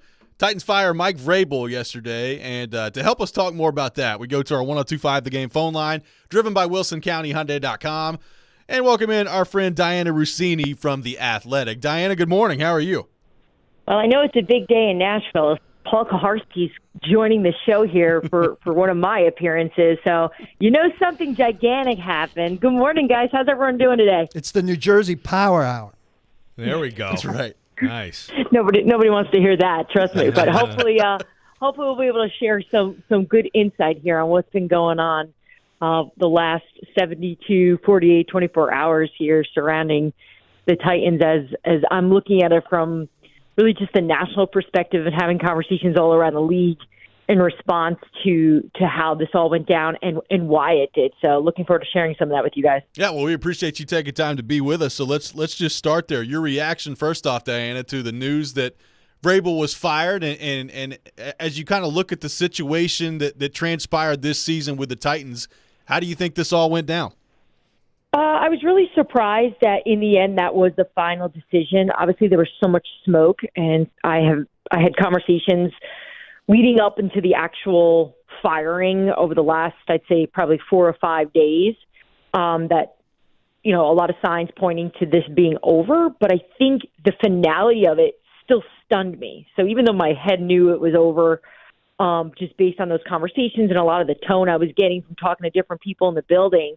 I think I was also mixing a lot of the thought from outside the building with it, which no one thought that he would get fired. Obviously, this is such a busy time around the league, and you're having a lot of conversations with different GMs and owners and agents who are all trying to get set and figure out their coaching staff. And the idea that Mike Vrabel wouldn't be there didn't really register on a lot of the radars for people that are looking for a coach.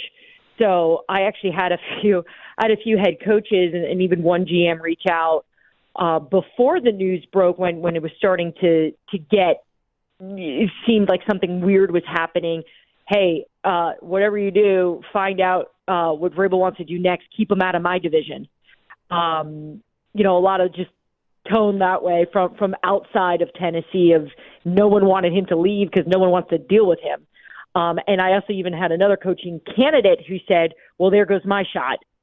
I think he was kind of joking, but at the same time, I do think that there is some concern for those that are up for jobs that Vrabel now just stepped and got the inside lane and the inside track on some of these opportunities, and we'll see how that flushes out. But I think just big picture, I spoke with high-ranking sources, guys, 6-7 weeks ago, and there wasn't even a blip, a hesitation, a pause about their feelings about the future of the Tennessee Titans. It had Mike Vrabel's name written all over it. They understood his football intellect, his ability to build relationships with players, the leadership, the identity, the culture, all of the things that come that we all know that he's done. Was part of what they wanted, because they know that the biggest challenge in having success with an organization is getting the quarterback and getting the coach. And you could look at this as, well, they may have all the pieces now if you keep both intact.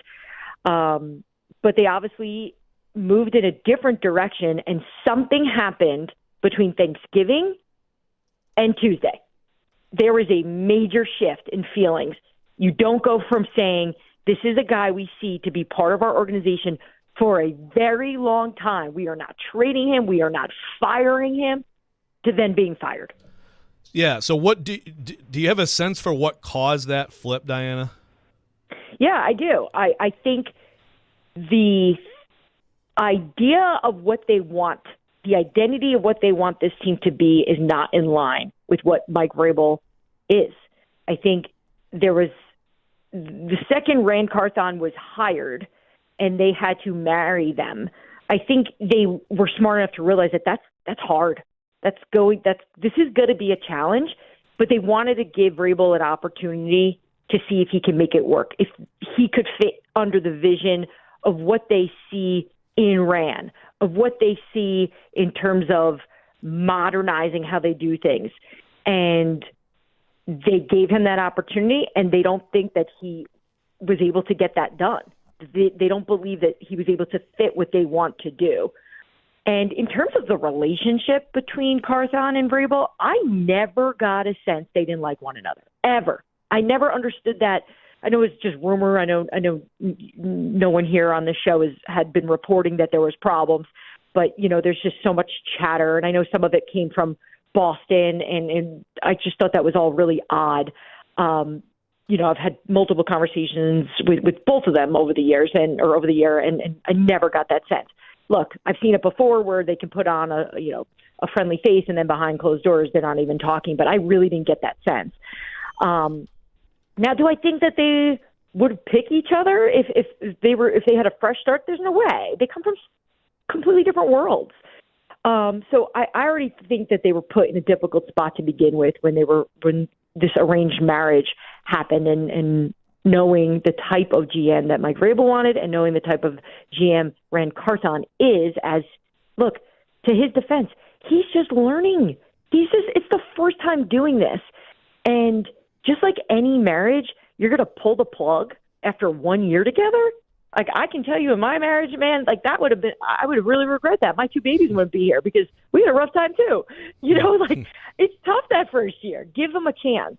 What sense does it make to say, all right, we're going to take our established coach who's won with bad rosters in the past, and he's got to fit the new GM that we brought in and some new structure that we're building, instead of us adapting to the best qualities of the coach who's had success? Yeah, I think in their mind, it's kind of run its course, that the Mike Vrabel way was good, not great.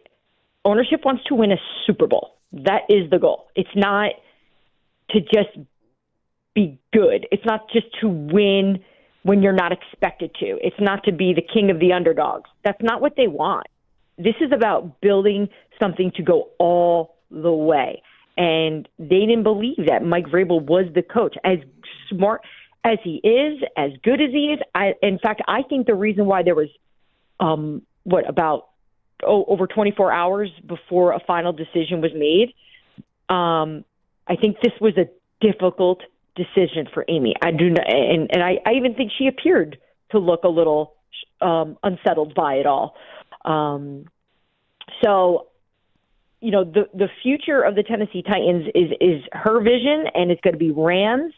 And he has really good relationships around the league with different coaching staffs or different coaches and people that I know that they have confidence that he's going to be able to find the right guy for what they want to do next. All right, where's Vrabel end up, Diana? Anywhere he wants. Like the market is robust. A lot teams going to be fighting each other for him? Look, sometimes what happens as soon as these things go down, there's like an instant reaction around the league, and yesterday was out. Yesterday was insane in terms of other teams going. Like, I know 2 teams that have a coach in place who were just having conversations internally. Should we move on? Should we fire the coach that we like right now to move on to bring Mike Vrabel in here? But I think a lot of that is reactionary and emotional to it. Like, oh my goodness, like we could have a top 5 head coach. Let's just see when the dust settles. Let's see once these parts get placed, and because everything's moving really quickly right now. But I would not be surprised if the Chargers and the Raiders and the Commanders and the Falcons are all throwing their line in the water to see where Vrabel wants to go. Well, Diana, you've been really kind with your time. Appreciate so much you taking time to be with us this morning, and we'll talk to you soon. Of course, guys. Thanks for having me on. Great job on all of this. You guys are the best at what you do. I appreciate it. Thanks, you very much. Diana Rossini, our guest here on Robby and Rexrode from The Athletic. Got a lot to react to there. We'll take your thoughts, 615-737-1025. Our phone number is 615-737-1025. Your thoughts on our phone and text lines driven by WilsonCountyHyundai.com. Paul Kuharsky from PaulKuharsky.com is with us for the remainder of the show as well. and we'll get into all things Titans with him. Where do the Titans go from here in the aftermath of the firing of Mike Vrabel? More on the Rand Carthon, Amy Adams Strunk dynamic, all that coming up. Robby and Rexrode, 102.5, 106.3, The Game.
Tune in to 93.3 Classic Hits tomorrow night for MTSU men's basketball. Blue Raiders at home taking on Louisiana Tech. Pregame beginning at 7:30, tip-off at 8 o'clock. Coverage also available on the 93.3 Classic app and at 93.3ClassicHits.com. Robbie Stanley, Joe Rexrode, Nick Keyser, Paul Kuharski from PaulKuharski.com with us. Really appreciate Diana Rossini for joining us in the last segment there. Really interesting to get her perspective on Vrabel and the different landing spots that could be available to him, some of which, apparently consideration of teams that still have their coaches employed at the moment. Here's the thing about what she said about they feel like Amy feels like, he could get them to good or go on a flyer, but not to great. And people have been saying this about the Titans for a long time, and I've kind of offered resistance, and I'm less willing to offer resistance now. It's a mediocre organization. And, being good for 3 out of 5 years might be what this, that's not bad for this organization. Like, aspiring to be better is nice, and I guess you've got to shoot for it, but they fail more often than they succeed when they do that. I feel like. So and I do think Mike Vrabel. I like I said earlier, I'm betting on him, and I think he goes somewhere and gets the right mix of people. I think he can be great. I'm fascinated. Well, I do too. Anybody says, hey, 18-24, you're not wrong. Look at the numbers before that. Yeah, the numbers before that were a lot better. So, I think he can be too. I think, again, firing Robinson and putting it on him, and then a year later firing Vrabel, to me is just bizarre. But Diana got into some of that stuff about the marriage and not working together. There's just some things about this that I still – and you asked a good question. It's sort of like, why is it on him to conform to what you want to do? But I also still don't totally – so to me, when they hired Rand Carthon, the idea is – let's have a San Francisco 49ers-like setup, right? Would that not be that's what I took from it, which is, with them, it's the coach clearly runs the show. The coach dictates. Now, again, I think John Lynch, those guys pick players, they run personnel, but it's still, serving the coach. Rand Carthon talked about it yesterday. So what about that doesn't fit with Vrabel, like structurally or philosophically, how doesn't it fit? I still don't understand that. Yeah, and how did Rand Carthon do it serving the coach? Why is that not the first question after the season's over? Because I think the answer is not particularly well. Yeah. So that would be my first internal examination is how did our first-year GM do, and how do we help him do better? Amy's statement yesterday, not the thing with Mike Keith, but she had the statement where which I thought was probably the most interesting paragraph about basically talking about they're trying to to paraphrase. I should get it up and actually modernize. I should get it up and actually say it. You should get it But you up. know what I'm talking about. Yeah. Like she made it sound like there's like this structural philosophical thing that doesn't fit with Vrabel, but I don't understand what that is. Is that just word salad to say like I got But if you mad felt and I that didn't way, like- why didn't you fire him last year? Why didn't you fire him after the year was over last year? So you fired the general manager in the middle of the year, and this is the new way you wanted to go about doing things. So why, after 1 year, are you all of a sudden making this switch? That's a great question. Now, think about that. What if she would have fired Vrabel a year ago? I'd say 95% of Titans fans would have been enraged, right? Well, I agree. A 6-11 season got a lot of people I agree. Flipping the other But way. the point is, fell apart last year, injury-wise, to the extreme. And after he had held things together and played with bad players and everything, I think, when you have to go to Josh Dobbs off the street, I think he totally deserved a pass for the fall apart last year. Here's what Amy said. As the NFL continues to innovate and evolve, I believe the teams best positioned for sustained success will be those who empower an aligned and collaborative team across all football functions. Let's go sentence by sentence. What does that mean? What does that mean? I have no clue what that means. All right, let's continue. Last year, we began a shift in our approach to football leadership and made several changes to our personnel to advance that plan. So that's Rand and Brinker and Robinson. As I continued to assess the state of our team, I arrived at the conclusion that the team would also benefit from the fresh approach and perspective of a new coaching staff. Now, a lot of people took that and said, well, Vrabel declined to change his staff. I don't think he was asked it. It never got to the point where they broke down things like asking him to change his staff, asking him about a trade. They got to the point where they said, we're not going to do those things. We're just going to move on. That I'm confident in. But that first sentence, as the NFL continues to innovate and evolve, I believe the teams best positioned for sustained success will be those who empower an aligned and collaborative team across all football functions. She cannot sit down in front of us and even say that. I mean, she's incapable. Human beings are incapable of sitting down and saying that. What is that? I have no idea. I think that's a big question today. What is that?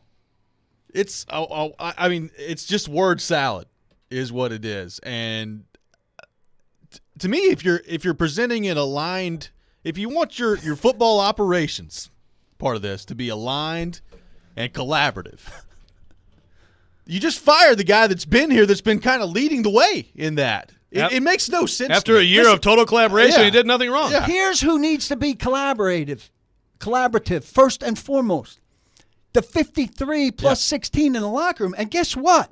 Sean Murphy Bunting, after going 6-11, and I know he wasn't a great player, but he's an important piece of that locker room, said, this was a remarkable experience. He kept it fun, and we were together, and there was no sign of fracture. Do you know how hard it is to keep a 6-11 team united and together and playing hard for you in your last game where people have tee time? You know, there's always jokes about people setting up tee times and the jet engine running and all of that. That's collaboration on a massive scale, on a 70-person scale. Yeah. That's the collaboration that I think is monumentally more important than 5 guys in the front office. And I think she somehow has been swayed away from that. And I feel like it's Rand who's kind of a hypnotist here. A new storyline here. Right? You get what I'm saying? Like, he's come in with this kind of word salad-y thing and sold her on this idea of how this mystical front office needs to work. While Vrabel did all his hard work in the locker room, despite the fact that he had no real stars and needs a total replenishment of the roster, and had guys still together. It's wild. That's a much bigger collaboration. Let's go to our 102.5 The Game phone line, driven by WilsonCountyHyundai.com. Welcome in Jerry. Jerry, good morning. Thanks for calling in. Good morning.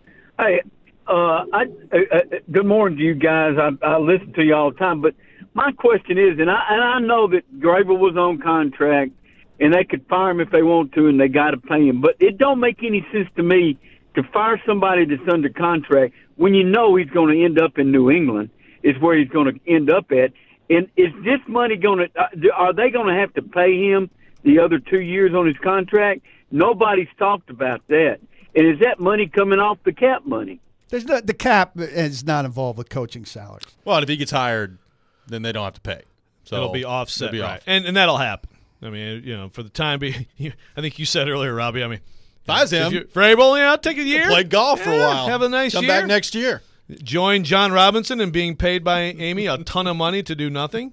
It's not he'd still get a job next year, but I don't think that'll happen. I think that he will get a job, and then she'll be off the hook. Still paying John Robinson though. Let's go back to our 102.5. And she's not hesitated to pay.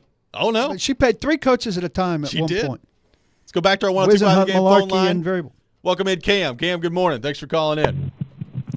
Hey, so does she not realize, because I've heard it for like the last 24 hours, you know, everybody's demanding this established coach, right? What established coach is going to come and join this show? Sorry, go ahead. I feel like this is the same situation we're always in. We're going to hire some no-name coach and kind of just see what happens. Also, what is the likelihood that when Vrabel goes to whatever team he goes to, that Arthur Smith is his offensive coordinator? Thanks. Yep, thanks for the call, Cam. Totally possible that he has Arthur Smith as his offensive coordinator. Listen, no-name coach, let's not get into this name thing. Zach Taylor was a no-name coach. Mike McDaniel was a no-name coach. And Sean you'd McVay was a no-name you'd kill coach. to have those guys as your coach. So it's perfectly fine if they get a no-name coach. This thing that nobody wants to come here, like, it may not be the best job on the list. It's not a bad job. There's a quarterback and there's money, and there are only so many jobs. Guys want jobs. The idea that somebody's going to say no to the Titans in favor of no job is absolutely ridiculous. Well, I agree, but like let's say, I mean, Rand did throw in a little mention of guys he knows around the league. Yep. So let's say Bobby Slowick is the coveted guy. It makes sense. He's with him in San Fran. Awfully good year for the Texans. Not ready, from what John McClain. Yeah, I heard what he said. But I'm just he's an example though of like, yes, you're right. Of course, someone's going to take the job. Someone's going to go work for Tepper too, and Right. just you wear a raincoat when they go to meetings. But if they lose out on who they covet because actually over here looks a little better because of this and this, and I don't know about that's okay. Well, then, But you most just of screwed these yourself. teams have holes, right? Working for Spanos is not great, and the Chargers are the second fiddle team in L.A., so there's an issue there. Tepper's terrible in Carolina, right? New England, you're replacing Belichick, which is a little easier now, but yeah. But I mean, so what are the other jobs? I'm Atlanta's forgetting open. here? Washington. Working for Blank, I think, is great. I think that's a pretty damn good job, and it's got a pretty damn good roster if you get a quarterback, and they're 8th again with, I would think, in position to move up and go get a quarterback. I think that's a pretty good job. Who else? Washington. Washington's got new ownership that's fired up, but there's something about that job that doesn't feel right to me, and that division's always a big bear. And then there's the Raiders. I think I think if Mark Davis finally comes to his senses, he's hiring Antonio Pierce or he's hiring Harbaugh. Or he's getting Harbaugh. So all these young guys aren't in the mix there. And I'm down on Slowick since I've investigated him with friends in San Francisco and with McLean. So I'm more of a Brian Callahan, Frank Smith guy now. And I don't see those guys being above working for the Tennessee Titans.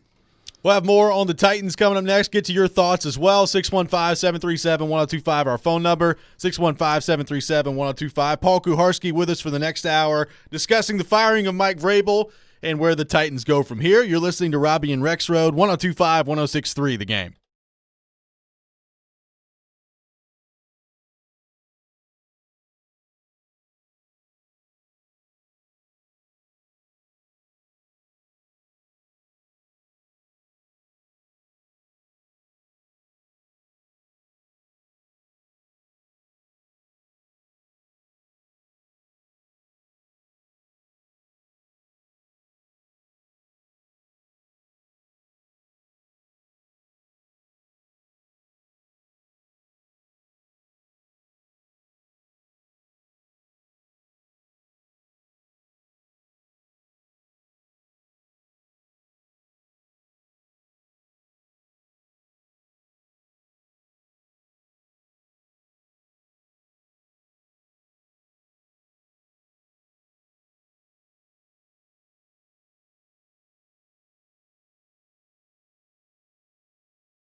Paul Kuharsky with paulkuharsky.com with us for the next hour, talking all things Titans. Mike Vrabel fired by the Titans. Where do the Titans go from here? We'll get into all that throughout the show here today on the program. Paul Kuharsky, brought to you by Edley's Barbecue. I am thrilled to tell you that my segment's now brought to you by Edley's Barbecue. These guys make the world a better place by making people happy, and if you eat there, you are going to be really happy. It's a locally owned and family-owned business serving up the best barbecue in Nashville. Make sure you check out Edley's Game Day Eats.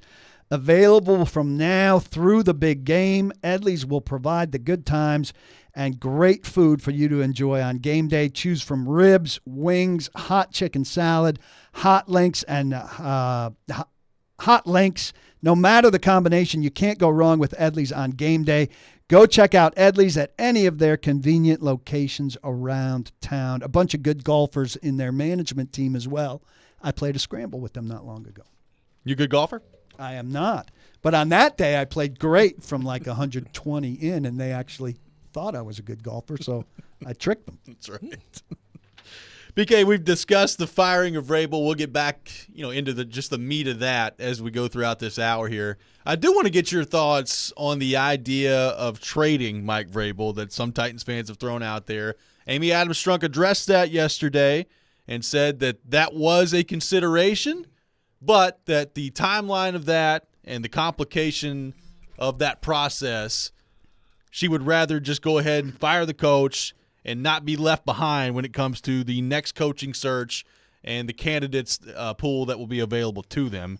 What did you make of, I guess, the Titans' explanation of the lack of attempting a trade for Mike Vrabel, and do you think that was the right move by the Titans? Well, the league has changed the rules to make it more difficult, right? So last year you couldn't really begin face-to-face interviews until after Wild Card Weekend.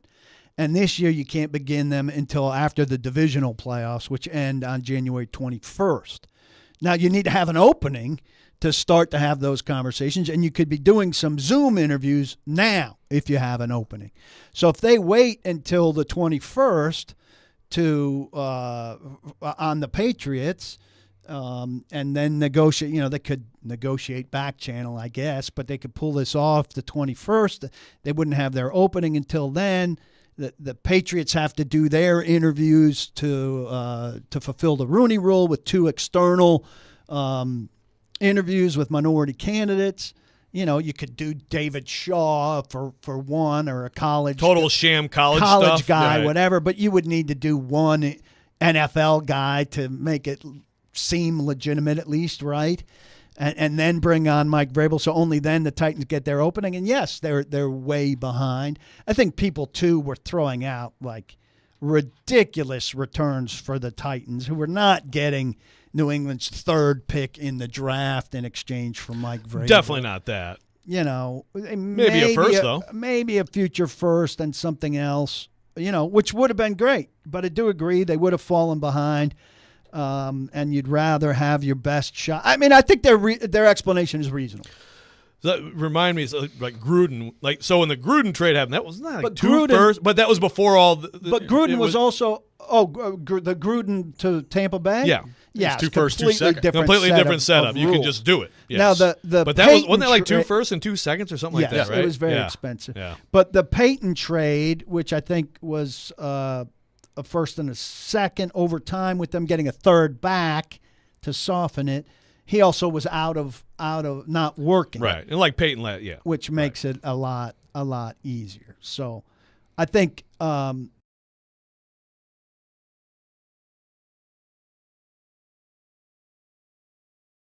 more reasonable move. Also, the thing we're failing to mention is Vrabel has to go along with this. And all along we said, well, why is Vrabel going to go to New England with New England giving up a lot of resources that would make his job harder in New England? And he needs to agree to this. So why does he want to help the Titans deal him in a way that hurts what he has to work with in New England? Fair. Yeah. I mean, it's fair. But if I'm the Titans, I don't really care about that. I think the idea that my first reaction when they said, well, it was too complicated and it'll put us behind, my first reaction to that yesterday was, so first-round pick, Not important? You don't think you can get a first-round pick in the future for Mike Vrabel? Like, I would value the first-round pick.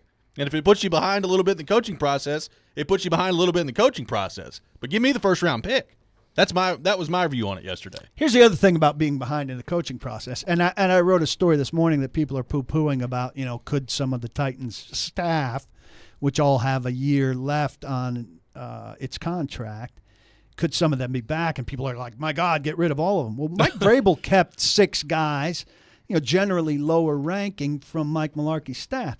You're putting together a staff. One of them was here. Arthur Smith. Yeah. You're putting together a staff here that's primarily constructed out of guys off fired staffs. Right. Because you can only get permission and hire so many guys from other teams.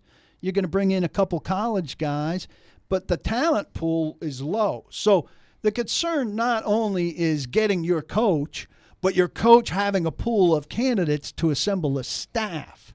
And so if 4 coaches are hired before you hire your coach, those 4 coaches are getting 10 coaches, right. And 40 coaches are gone from the pool of the staff.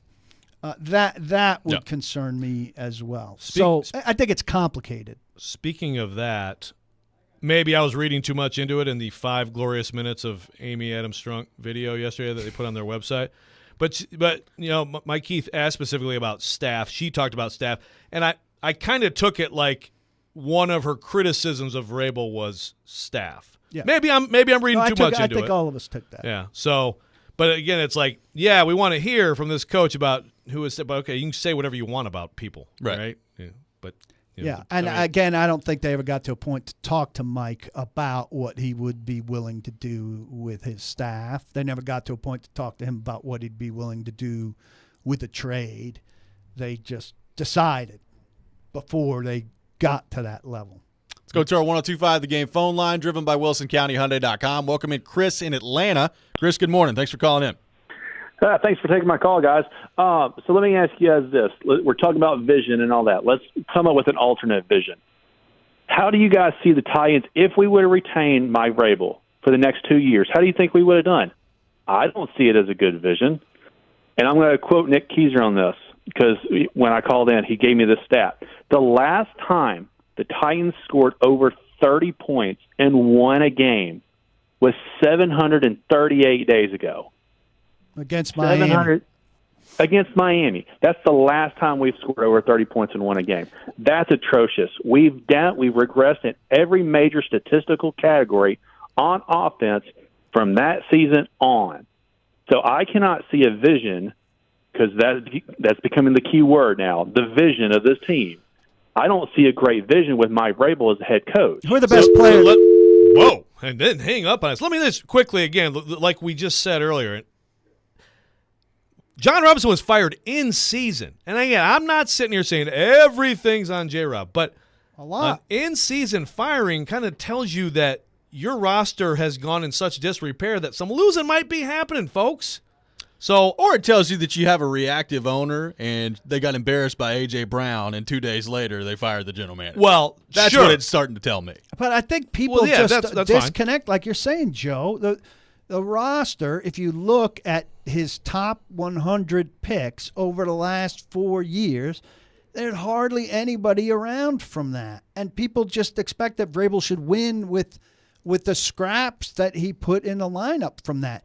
If Mike Vrabel is back next year, I expect they will have a much better roster based on having huge cap dollars and another draft, probably moving on from Derrick Henry, which would dictate a new offensive philosophy that would feature Tajay Spears, who's a versatile back who's going to catch passes as well as run. And I think we would have seen a different thing. I think this was a very interesting quote from Mike Vrabel, and I think it was in camp or the preseason, where he was asked about Henry, or he was asked about his run-first philosophy, and he said, when I got here, I inherited a team with Derrick Henry as the best player, and I did what you do. I used my best player. Not totally true, but yes, the point stands. Right. Yes. And that's so what coaches should do. I bet if he goes now to Atlanta And his three best players are, sorry, Arthur Smith, who didn't use these guys the right way, Bijan Robinson, who's a very versatile running back, and Drake London and Kyle Pitts. I think he'll build an offense, I do, that features those guys as their strengths in a way that he's not running 30 times a game. It's not like A.J. Brown didn't make plays here. He had numbers. Exactly. 615-737-1025. More coming up next. More of your thoughts to get to as well on the firing of Mike Vrabel and where the Titans go from here. We'll get PK's thoughts on potential coaching candidates for the Titans as well. All that coming up. You're listening to Robby and Rexrode, 102.5, 106.3 The Game.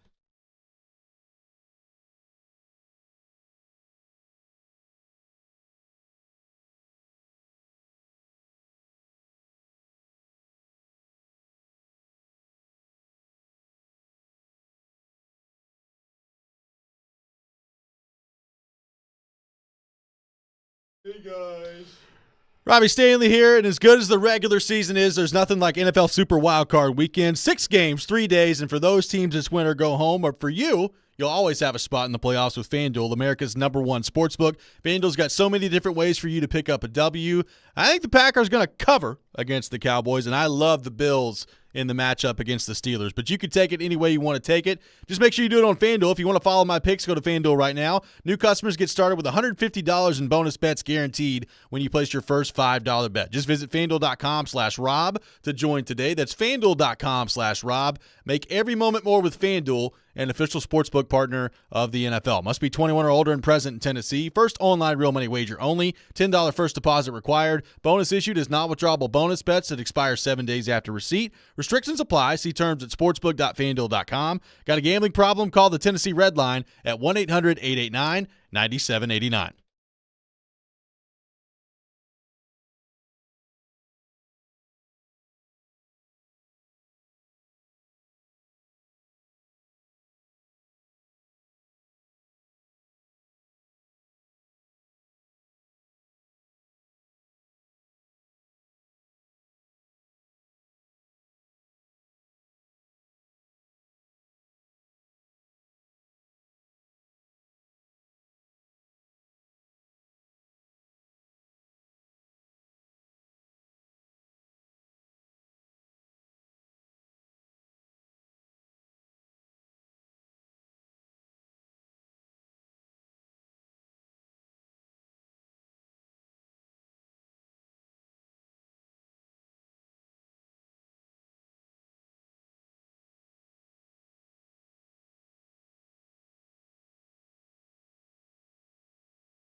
Welcome back in, Robby and Rexrode, 102.5, 106.3 The Game. Robbie Stanley, Joe Rexrode, Nick Keyser, Paul Kuharski from paulkuharski.com with us. Presented by Parman Energy and Edley's Barbecue. Visit parmanenergy.com, your one-stop petroleum solution. Edley's Barbecue, a family-owned business that is local to Nashville. Taking your thoughts on the Titans, 615-737-1025. So, PK, where do the Titans go from here? What do you think the coaching pool looks like? And if you had to identify either, I guess, your favorite candidates or you think the most likely candidates right now, what do you think the next coach for the Titans could look like? What do you think are some of the things they're looking for? Has Rand Carthon and A.B. Adams-Strunk tried to identify the next coach? Well, the automatic line is to Bobby Slowick, who's done excellent work in Houston with C.J. Stroud this year and who previously was in San Francisco where he has some defensive background and then offensive background, and he's a Shanahan guy. But you talk to John McClain, and I've talked to friends in San Francisco, and he's still a little raw, and I don't know that it sounds like he's not ready to be the face of a franchise and would need some more time to be ready on that. Now, Green Bay, I mean, you could speak to this, they were confident in Matt LaFleur and decided to be early on Matt LaFleur. But they also were the Packers, and they had Aaron Rodgers. The Titans aren't in that situation, I don't think. LaFleur where they could keeps decide, winning, pretty high level. Let's be early on Bobby Slowick. So my two guys, in early thinking are Brian Callahan from Cincinnati and Frank Smith from Miami. I think it absolutely has to be an offensive guy. For the reason we know well, if you're a defensive guy, you're churning through offensive coordinators. If they're good, they get hired. If they're bad, you're in an endless cycle of needing to change or debate about change. So Callahan and Smith would be the two guys that would top my list. Smith, OC with the Dolphins, was in San Fran, right, prior, and then Callahan, of course, with Zach Taylor in Cincinnati, his OC. Obviously, no connection there, but what are your thoughts on Ben Johnson? The two, obviously, that's the hottest coaching he's candidate good as out well. there. I mean, there was really good. There was something out there. His agent, I think, put it out behind the scenes and then retracted it very publicly. The He wanted $15 million a year. So I don't think any guy, is worth $15 million a year as a starting. You're not John Harbaugh. You're not. This is totally me watching on TV, even though I try not to watch them, I swear. But sometimes you watch them every week. I just stop it. Well, Junior's reporting to you at the very least. Oh, absolutely. There's a lot of excitement around the Barry line. Sanders jerseys going on this weekend, wild card weekend. But I mean, I watch Ben Johnson. I think he's a great OC. I think what they do is really creative. But he doesn't – I swear he never talks to anybody. Yeah, I know, maybe I'm overreacting to that, but is he one of those – I don't want a total egghead who – you go from, Vrabel, whatever you say about Vrabel. Vrabel's good in the room, man. Vrabel's good with players, good relationships, all that stuff. I don't see how anybody could argue otherwise on that to, just – Are you already getting into sideline demeanor? We just got out of sideline demeanor conversation. It sounds like he's talking about envisioning player relations. Yeah, exactly. I don't know. It just seems like he's just over there kind of scribbling in his little thing, and maybe I'm reading too much into that. But he's going to be very coveted. And I'm with you on an offensive. I think that's the way to go. Most of them have worked out. How many of the offensive whiz kid hires in recent years have been failures? I mean, Kingsbury would count. Yeah. Yep. Run through the list. That's a really good question. There aren't many. I remember when the Bengals hired Zach Taylor, I'm like, some of these dudes are not going to be good head coaches. Stop it, He's excellent. But he's good. So, I mean, it's not a guarantee for sure. There are going to be some, and it's all the rage, and so there are going to be more failures to come. But it has been a pretty high hit rate. I can hear the audience right now almost out the window saying, if there's going to be a whiz kid failure, the Titans are going to find him. Let's count one right now. Whatever. Let's fill in the name. Number one, Tennessee Titans. That's right. Let's go back to our 102.5 The Game phone line. Welcome in Jaden. Jaden, good morning. Thanks for calling in. Good morning, Paul. Nice to have you on the show today. Thank you very much. Yes, sir. So I called in yesterday before the news broke and pretty much said, hey, I'm on the Vrabel train. all the smoke is kind of suspicious. I think he might get traded or fired. Don't want it to happen, but of course it did. That being said, I think that there is like you said, Robby, in your tweet yesterday, I think there is a huge ownership issue. To move on from a guy that has had, I mean, I know he had 2 straight losing seasons, but we know he's a good coach. We've seen him be a good coach for the past 4 years, and I think it's a bad move. Now, on the front of Rand Carthon, for him to come out into a press conference not talking to anybody in the media for, 6 months or so, and have that type of press conference, I mean, just awful. I think this franchise is in rough shape. I mean, I'm eager to see what happens next, but from right now, I'm not too pleased with what we're seeing. I'll leave it at that. Thanks for the call, Jaden. Appreciate it. I think he expresses the overwhelming feeling of the fan base. That tweet, by the way, was liked and retweeted by Carter Vrabel. It was. Yeah, I heard that driving in. And then unretweeted. And then unretweeted, yes. But the like stayed? The like stayed. Yeah. I think. Well, last I looked. It's continued to be liked. Yeah, it's continued to be I liked. need to look more carefully at my likes. The one sneaky liker out there has been Dylan Radins. Oh, yeah? On some critical stuff that I've tweeted. Critical stuff about what? About team performance. On But that Sunday nights, Dylan Radins has sometimes liked things that I've written. But that might be one of those, like I know you're talking about me. I'm going to like this, so you know that I'm out here, buddy. No, this was more like agreeing with you? General team stuff in games that he didn't play in. Were you like, boy, the Titans really need more offensive linemen who false start every 4 snaps. You liked it? No, not that. That would have been a good tweet by you. It's an impressive ability to false start, Dylan Radins, that he puts out there. Let's go back to our 102.5 The Game phone line. Welcome in Jameson. Jameson, good morning. Thanks for calling in. Hey, good morning, guys. Yeah, I just kind of wanted to honestly kind of piggyback off the previous caller. I do think we have an ownership issue. I don't know. I just don't think good organizations make this move. I mean, do you see the Steelers making this move, the Patriots? If they have a guy like Vrabel, I think they're going to hang on to him. I don't think they're going to be rash and making, a reactionary move and make this move. I just don't see it. And I don't know. I feel like weren't the calls for Amy, they were kind of loud for her before Vrabel. I feel like a lot of people weren't really a big fan of Amy, and then we hired Vrabel. Then all of a sudden, everything felt good. We were winning, and I don't know. I just feel like I feel bad for Amy, but I feel like after this move, if this doesn't work out, I don't think people are going to be very happy with her. So thanks for calling. People have been largely up on Amy Adams Strunk. This is her low point on Q rating or owner rating or anything. There was some. The only time there was strife after Malarkey. Yeah, I was upset, but I didn't think it was a good move.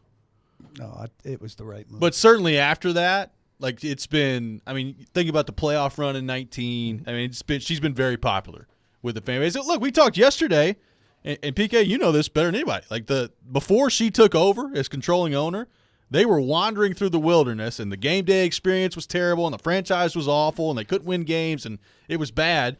She's done a lot of good things, which makes some of the decisions that she's made recently more frustrating to me. Right now, you thought you were past that. Right now, you're back to a point where you're. I would think some people are wishing for that long distance Bud owner, where Vrabel would have been in power and left alone the way Fisher was, and for a decent stretch there, Fisher got good enough results and was unbothered to a large degree by an owner that was several states away. And everybody, then when things got bad, we're like, well, if Bud was here and more involved, well, be careful what you wish for. Yeah, no question. 615-737-1025, our phone number. We're live from the Spring Hill Heating and Cooling Game Nashville studios, keeping your home feeling comfortable all year round. Visit springhillac.com. More on the firing of Mike Vrabel, the coaching search for the Titans coming up next. You're listening to Robby and Rexrode, 102.5, 106.3, The Game.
Welcome back in, Robby and Rexrode, 102.5, 106.3 The Game. Robbie Stanley, Joe Rexrode, Nick Keyser, Paul Kuharski from paulkuharski.com, presented by Parman Energy and Edley's Barbecue. Visit parmanenergy.com, your one-stop petroleum solution, and Edley's Barbecue. Come on, Nick. This segment, which is about to be spectacular, is brought to you by Edley's Barbecue. Edley's is a local family-owned business and was voted the best barbecue in Nashville for the second year in a row in 2023, which makes sense because their food is spectacular and their service is second to none.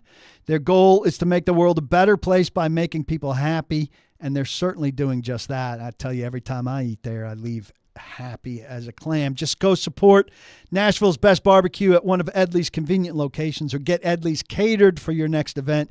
You can't go wrong with Edley's. Check them out. The brisket nachos are fire, as the kids say. Fire. Nick's having some problems today. I apologize on his behalf. I must be a fat and happy clam from Edley's. I must be. There's been some debate about the organizational structure here, kind of like with the Titans, as to who conducts trying to modernize the show. our approach. Yeah, we are. Whether Nick conducts the show or Robby conducts the show. I'm on Team Robby, and we've yet to find anybody that's on Team Nick.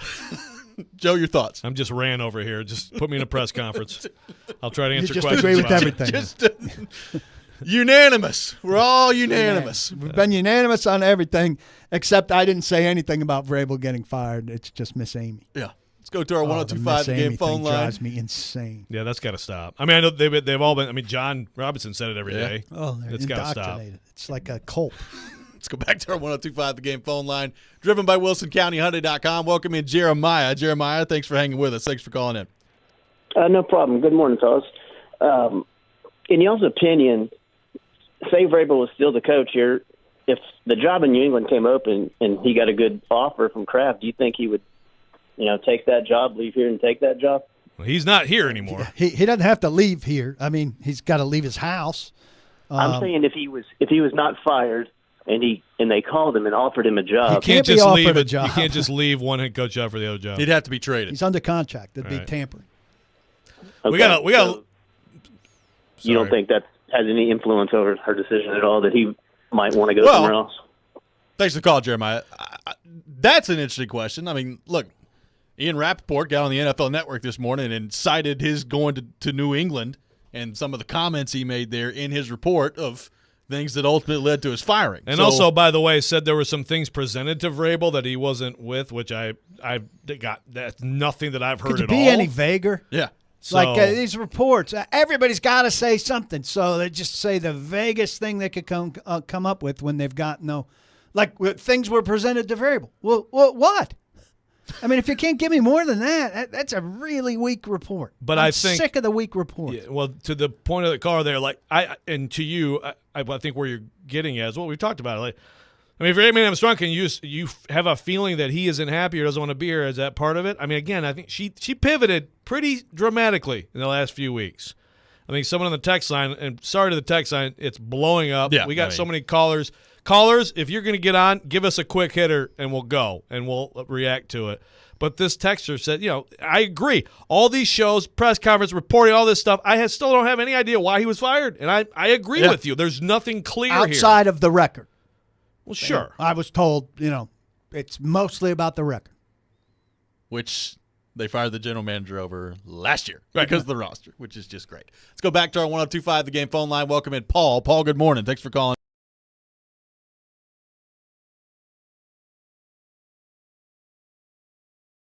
Agree about the record, and I'm sure every coach that gets fired can point to GMs or bad rosters or reasons, whether they're justifiable or not. I've not been someone who was out on Rand. I thought he should get a chance, but man alive, I want to know your thoughts. Is Rand the kid who gets the information but can't take the test, or is he, as he presents himself in these press conferences, which is just a complete doofus? That press conference was a disaster, and I know it's just a press conference, but the things that he said are clearly not true. And to say, it's not time for me to give you a vision, it really seems like he doesn't know anything. Your thoughts? Thanks for the call, Paul. Well, in fairness, that's one of the few press conferences we've seen from Rand Carthon yesterday. And it's a press conference that should have been led by his boss. Yes. But that said, if you're rolled out there, you got to do better than that. Yeah, I agree. Or was it absolute genius to go 32 minutes and say nothing? I mean, I'm just saying. Not genius. Problem is, he didn't say nothing. Some of the things he said, you're just like, what are you talking about? Well, that's true. Just what are you doing over here? Everybody's aligned. Let's go back to our 102.5 The Game phone line. Welcome in Ryan. Ryan, good morning. Thanks for calling in. Hey, good morning, guys. Ryan Williams here, fellow MT alum. What's up, buddy? See you and talk to you. I've heard a lot of people calling in about, they're pissed at Amy and all this stuff, and I get the sentiment, but I'm on the other side of this. Obviously, there's a lot of pressure here, and she's got to hit the head coaching hire. But we're day one, day two of this whole situation coming to fruition. You don't win and lose football games because of the press conference. And ultimately, at the end of the day, Vrabel lost his job because he didn't do what the ownership wanted. Like, that's going to happen in most businesses and aspects of life. So, Vrabel is a good coach and everything, but if the ownership has a vision, which we don't know, and I understand as media people, that's your job is to go no, but I say once we find out when we're going to find out a lot of stuff once we get the new head coach. So I'm on Team Riverboat Amy, and I'm excited for a fresh new outlook. All this money, let's go protect our quarterback. Let's prove that with a draft pick that solidifies that. And I just think it's ridiculous to sit here and just chastise the ownership because they're not the Pittsburgh Steelers. Of course, we're not the Pittsburgh Steelers. We didn't have Mike Tomlin, who's never had a losing season. We're not the Patriots, who's got arguably the greatest head coach of all time. It's naive of her to prove that. It's naive of her to think her coach should have done significantly more winning. With the roster she was dissatisfied enough with that she fired the GM 13 months ago. Right, that's the issue. It's the two moves together. Right. Thanks for the call, Ryan. Look, they don't add up. If you want, you got to roll with Riverboat Amy, right? I like the name. They very well could go on. Rand Carthon and Amy Adams Strunk here. They could go on, and they may hire whether it's Bobby Slowick or Ben, whoever it is, and it may work out great. I mean, they may find some offensive genius that unlocks Will Levis, and they make the right decisions personnel-wise, and we look back 3 years from now and say, oh, they made the right move, moving on from Mike Vrabel. I'm just saying, when you changed my mind on Vrabel in totality, right now I'm left a little mystified with the way the other they've thing handled is all this. people are saying, well, the new coach has to love Will Levis. Newsflash. Everybody that interviews loves Will Levis. Yeah. Well, what do we think? How's he feeling today? I mean, it's his first year.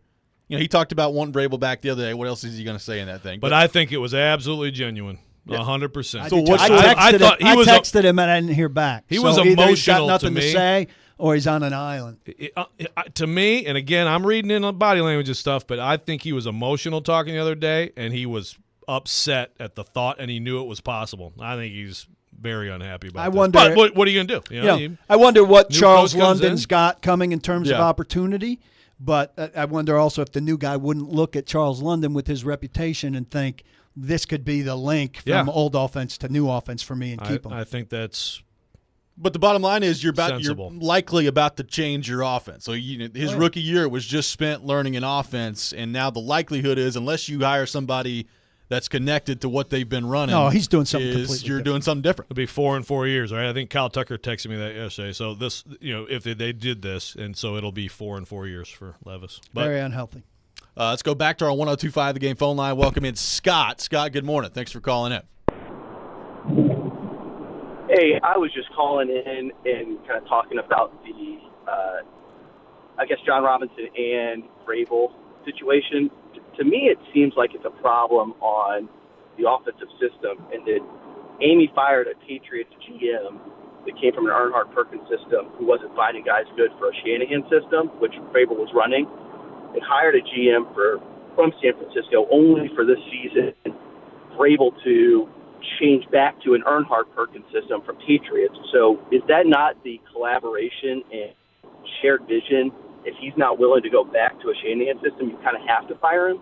I'll hang up and listen to what y'all say.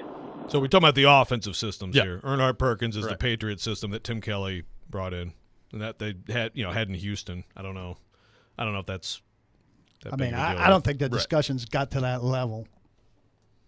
Yeah, I don't think so. 615-737-1025. More of your thoughts, more of your phone calls coming up next. Our final thoughts for the day on the firing of Mike Vrabel as well. This is Robby and Rexrode, 102.5, 106.3 The Game.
Welcome back in. Final segment of the day. Robby and Rexrode, 102.5, 106.3 The Game. Paul Kuharsky from paulkuharsky.com with us talking all things Tennessee Titans and the firing of Mike Vrabel.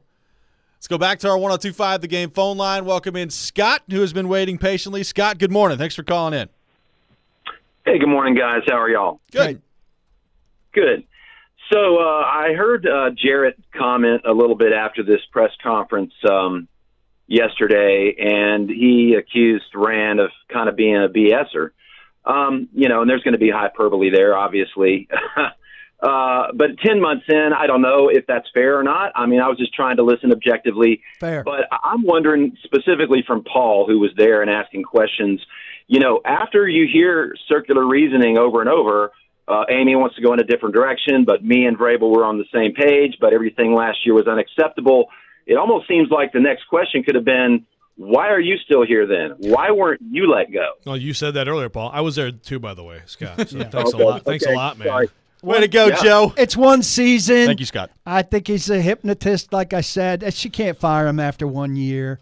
And he's part of the person that's bringing her this idea that collaboration in this Modernize. I mean, is modernized analytics? collaboration is the way to go. Some fans have accused Vrabel of hating analytics. I know last year he was asked about analytics in the season ender, and he was like, all right, let's talk about analytics. I've never believed him to be a hater of analytics, but maybe a little bit old school. Is that part of this? Obviously, those guys I don't know. heavily into but as much as they can.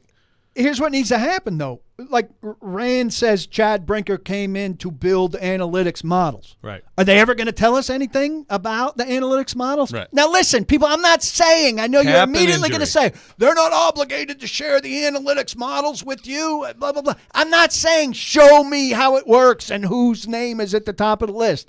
I'm saying tell us a little bit about how this helps you. We're allowed to ask a question like that.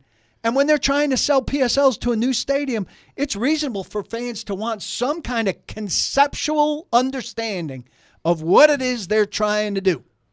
I think that's beyond fair. Let's go back to our 102.5 The Game phone line. Welcome in Adam in Portland. Adam, good morning. Go ahead.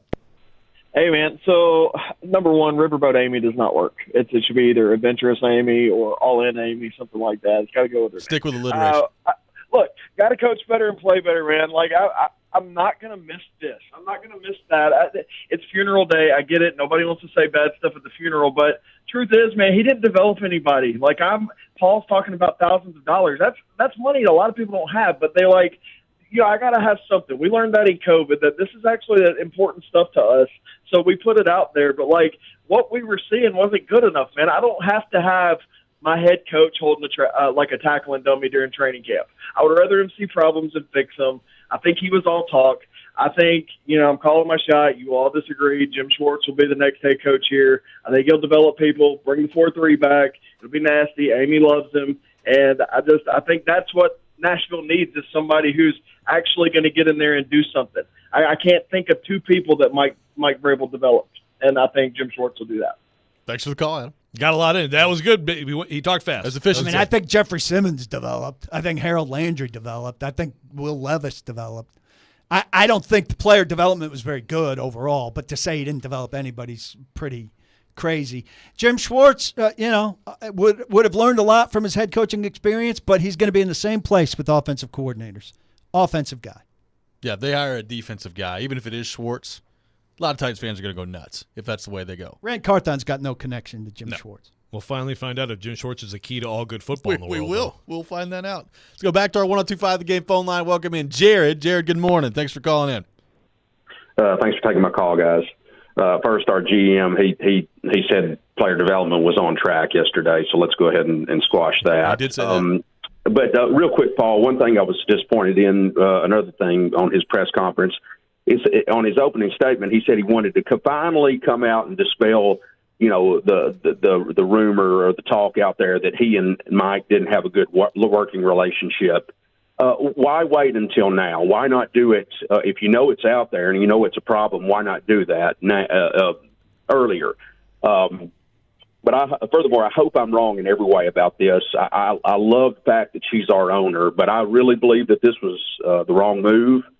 to reverse course like she did. I believe she got upset about something, and I believe it was either because he wouldn't play patty cake with everybody, or there was the constant flirtation with New England that was going to be out there. But I think I've been a huge fan of hers, but I just disagree vehemently with this move. And thanks for taking my call. They tried to dispel it. They put Vrabel and Carthon with Teron Davenport for a story about the great collaboration. To be fair, now, ineffective. And to be accurate on that, he requested that before that stuff started coming out. So I mean, that it wasn't them saying let's do this to dispel it. It ended up serving that way. Well, look, they don't want to respond to rumors and all of that. Look, Rand's big mistake, I'm not going to go away from this, is being invisible. You got to develop relationships with people who are forward-facing and can tell people what you're like and what you're about, and none of us know. None of us know. I have no idea who Rand Carthon is. And the Titans' idea of telling people who Rand Carthon is doing a story in the Atlanta Journal-Constitution or having him talk about Chad Brinker to The Athletic, things nobody in Nashville cares about. I've said it a few times today and before. The relationship part of it is overblown. The Vrabel's belief in Carthon part of it, I think that's where it is. I agree entirely. Well, and I think that we have no cause to, collectively to believe in Carthon. I mean, he made 3 good picks at the top of the draft. Yeah, I wouldn't say it was a completely disastrous first off season, but it was okay. Average at best. Dillard was awful. This one is big. But he just said that group of offensive linemen would have been fine if they were healthy. Yeah. I mean, that's a super indictment if he believes that. He had a chance yesterday to distance himself or to admit some mistakes, and he washed his hands of everything. Everything was unanimous. Everything was unanimous, except for there's no way that could possibly be true. Otherwise, why are you still sitting there? It's a big moment in the history, in the future of this franchise. You fire Mike Vrabel, and now you're charged with a coaching search. And I'll tell you what, we can all think what you want to think about Mike Vrabel, and if you feel like he should have been fired, that's fine. They better get this next coaching hire right.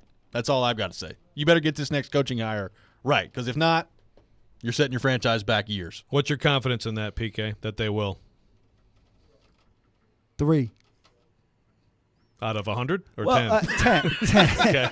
10. No, look, offensive whiz kids all work out. If they're smart enough to hire one of these offensive whiz kids, they can luck into something. But it's not going to be because they're hiring geniuses. PK, thanks for being with us. Don't block the box. Be sure to lock the locks. I enjoy it as always. So I thought you were going to say it. You said it yesterday. Didn't say it today. Do zip the zippers. PK's there with his phone. Yes! I got it, baby! That does it for us. Jason Big Joe coming up next. You're listening to 102.5, 106.3 The Game.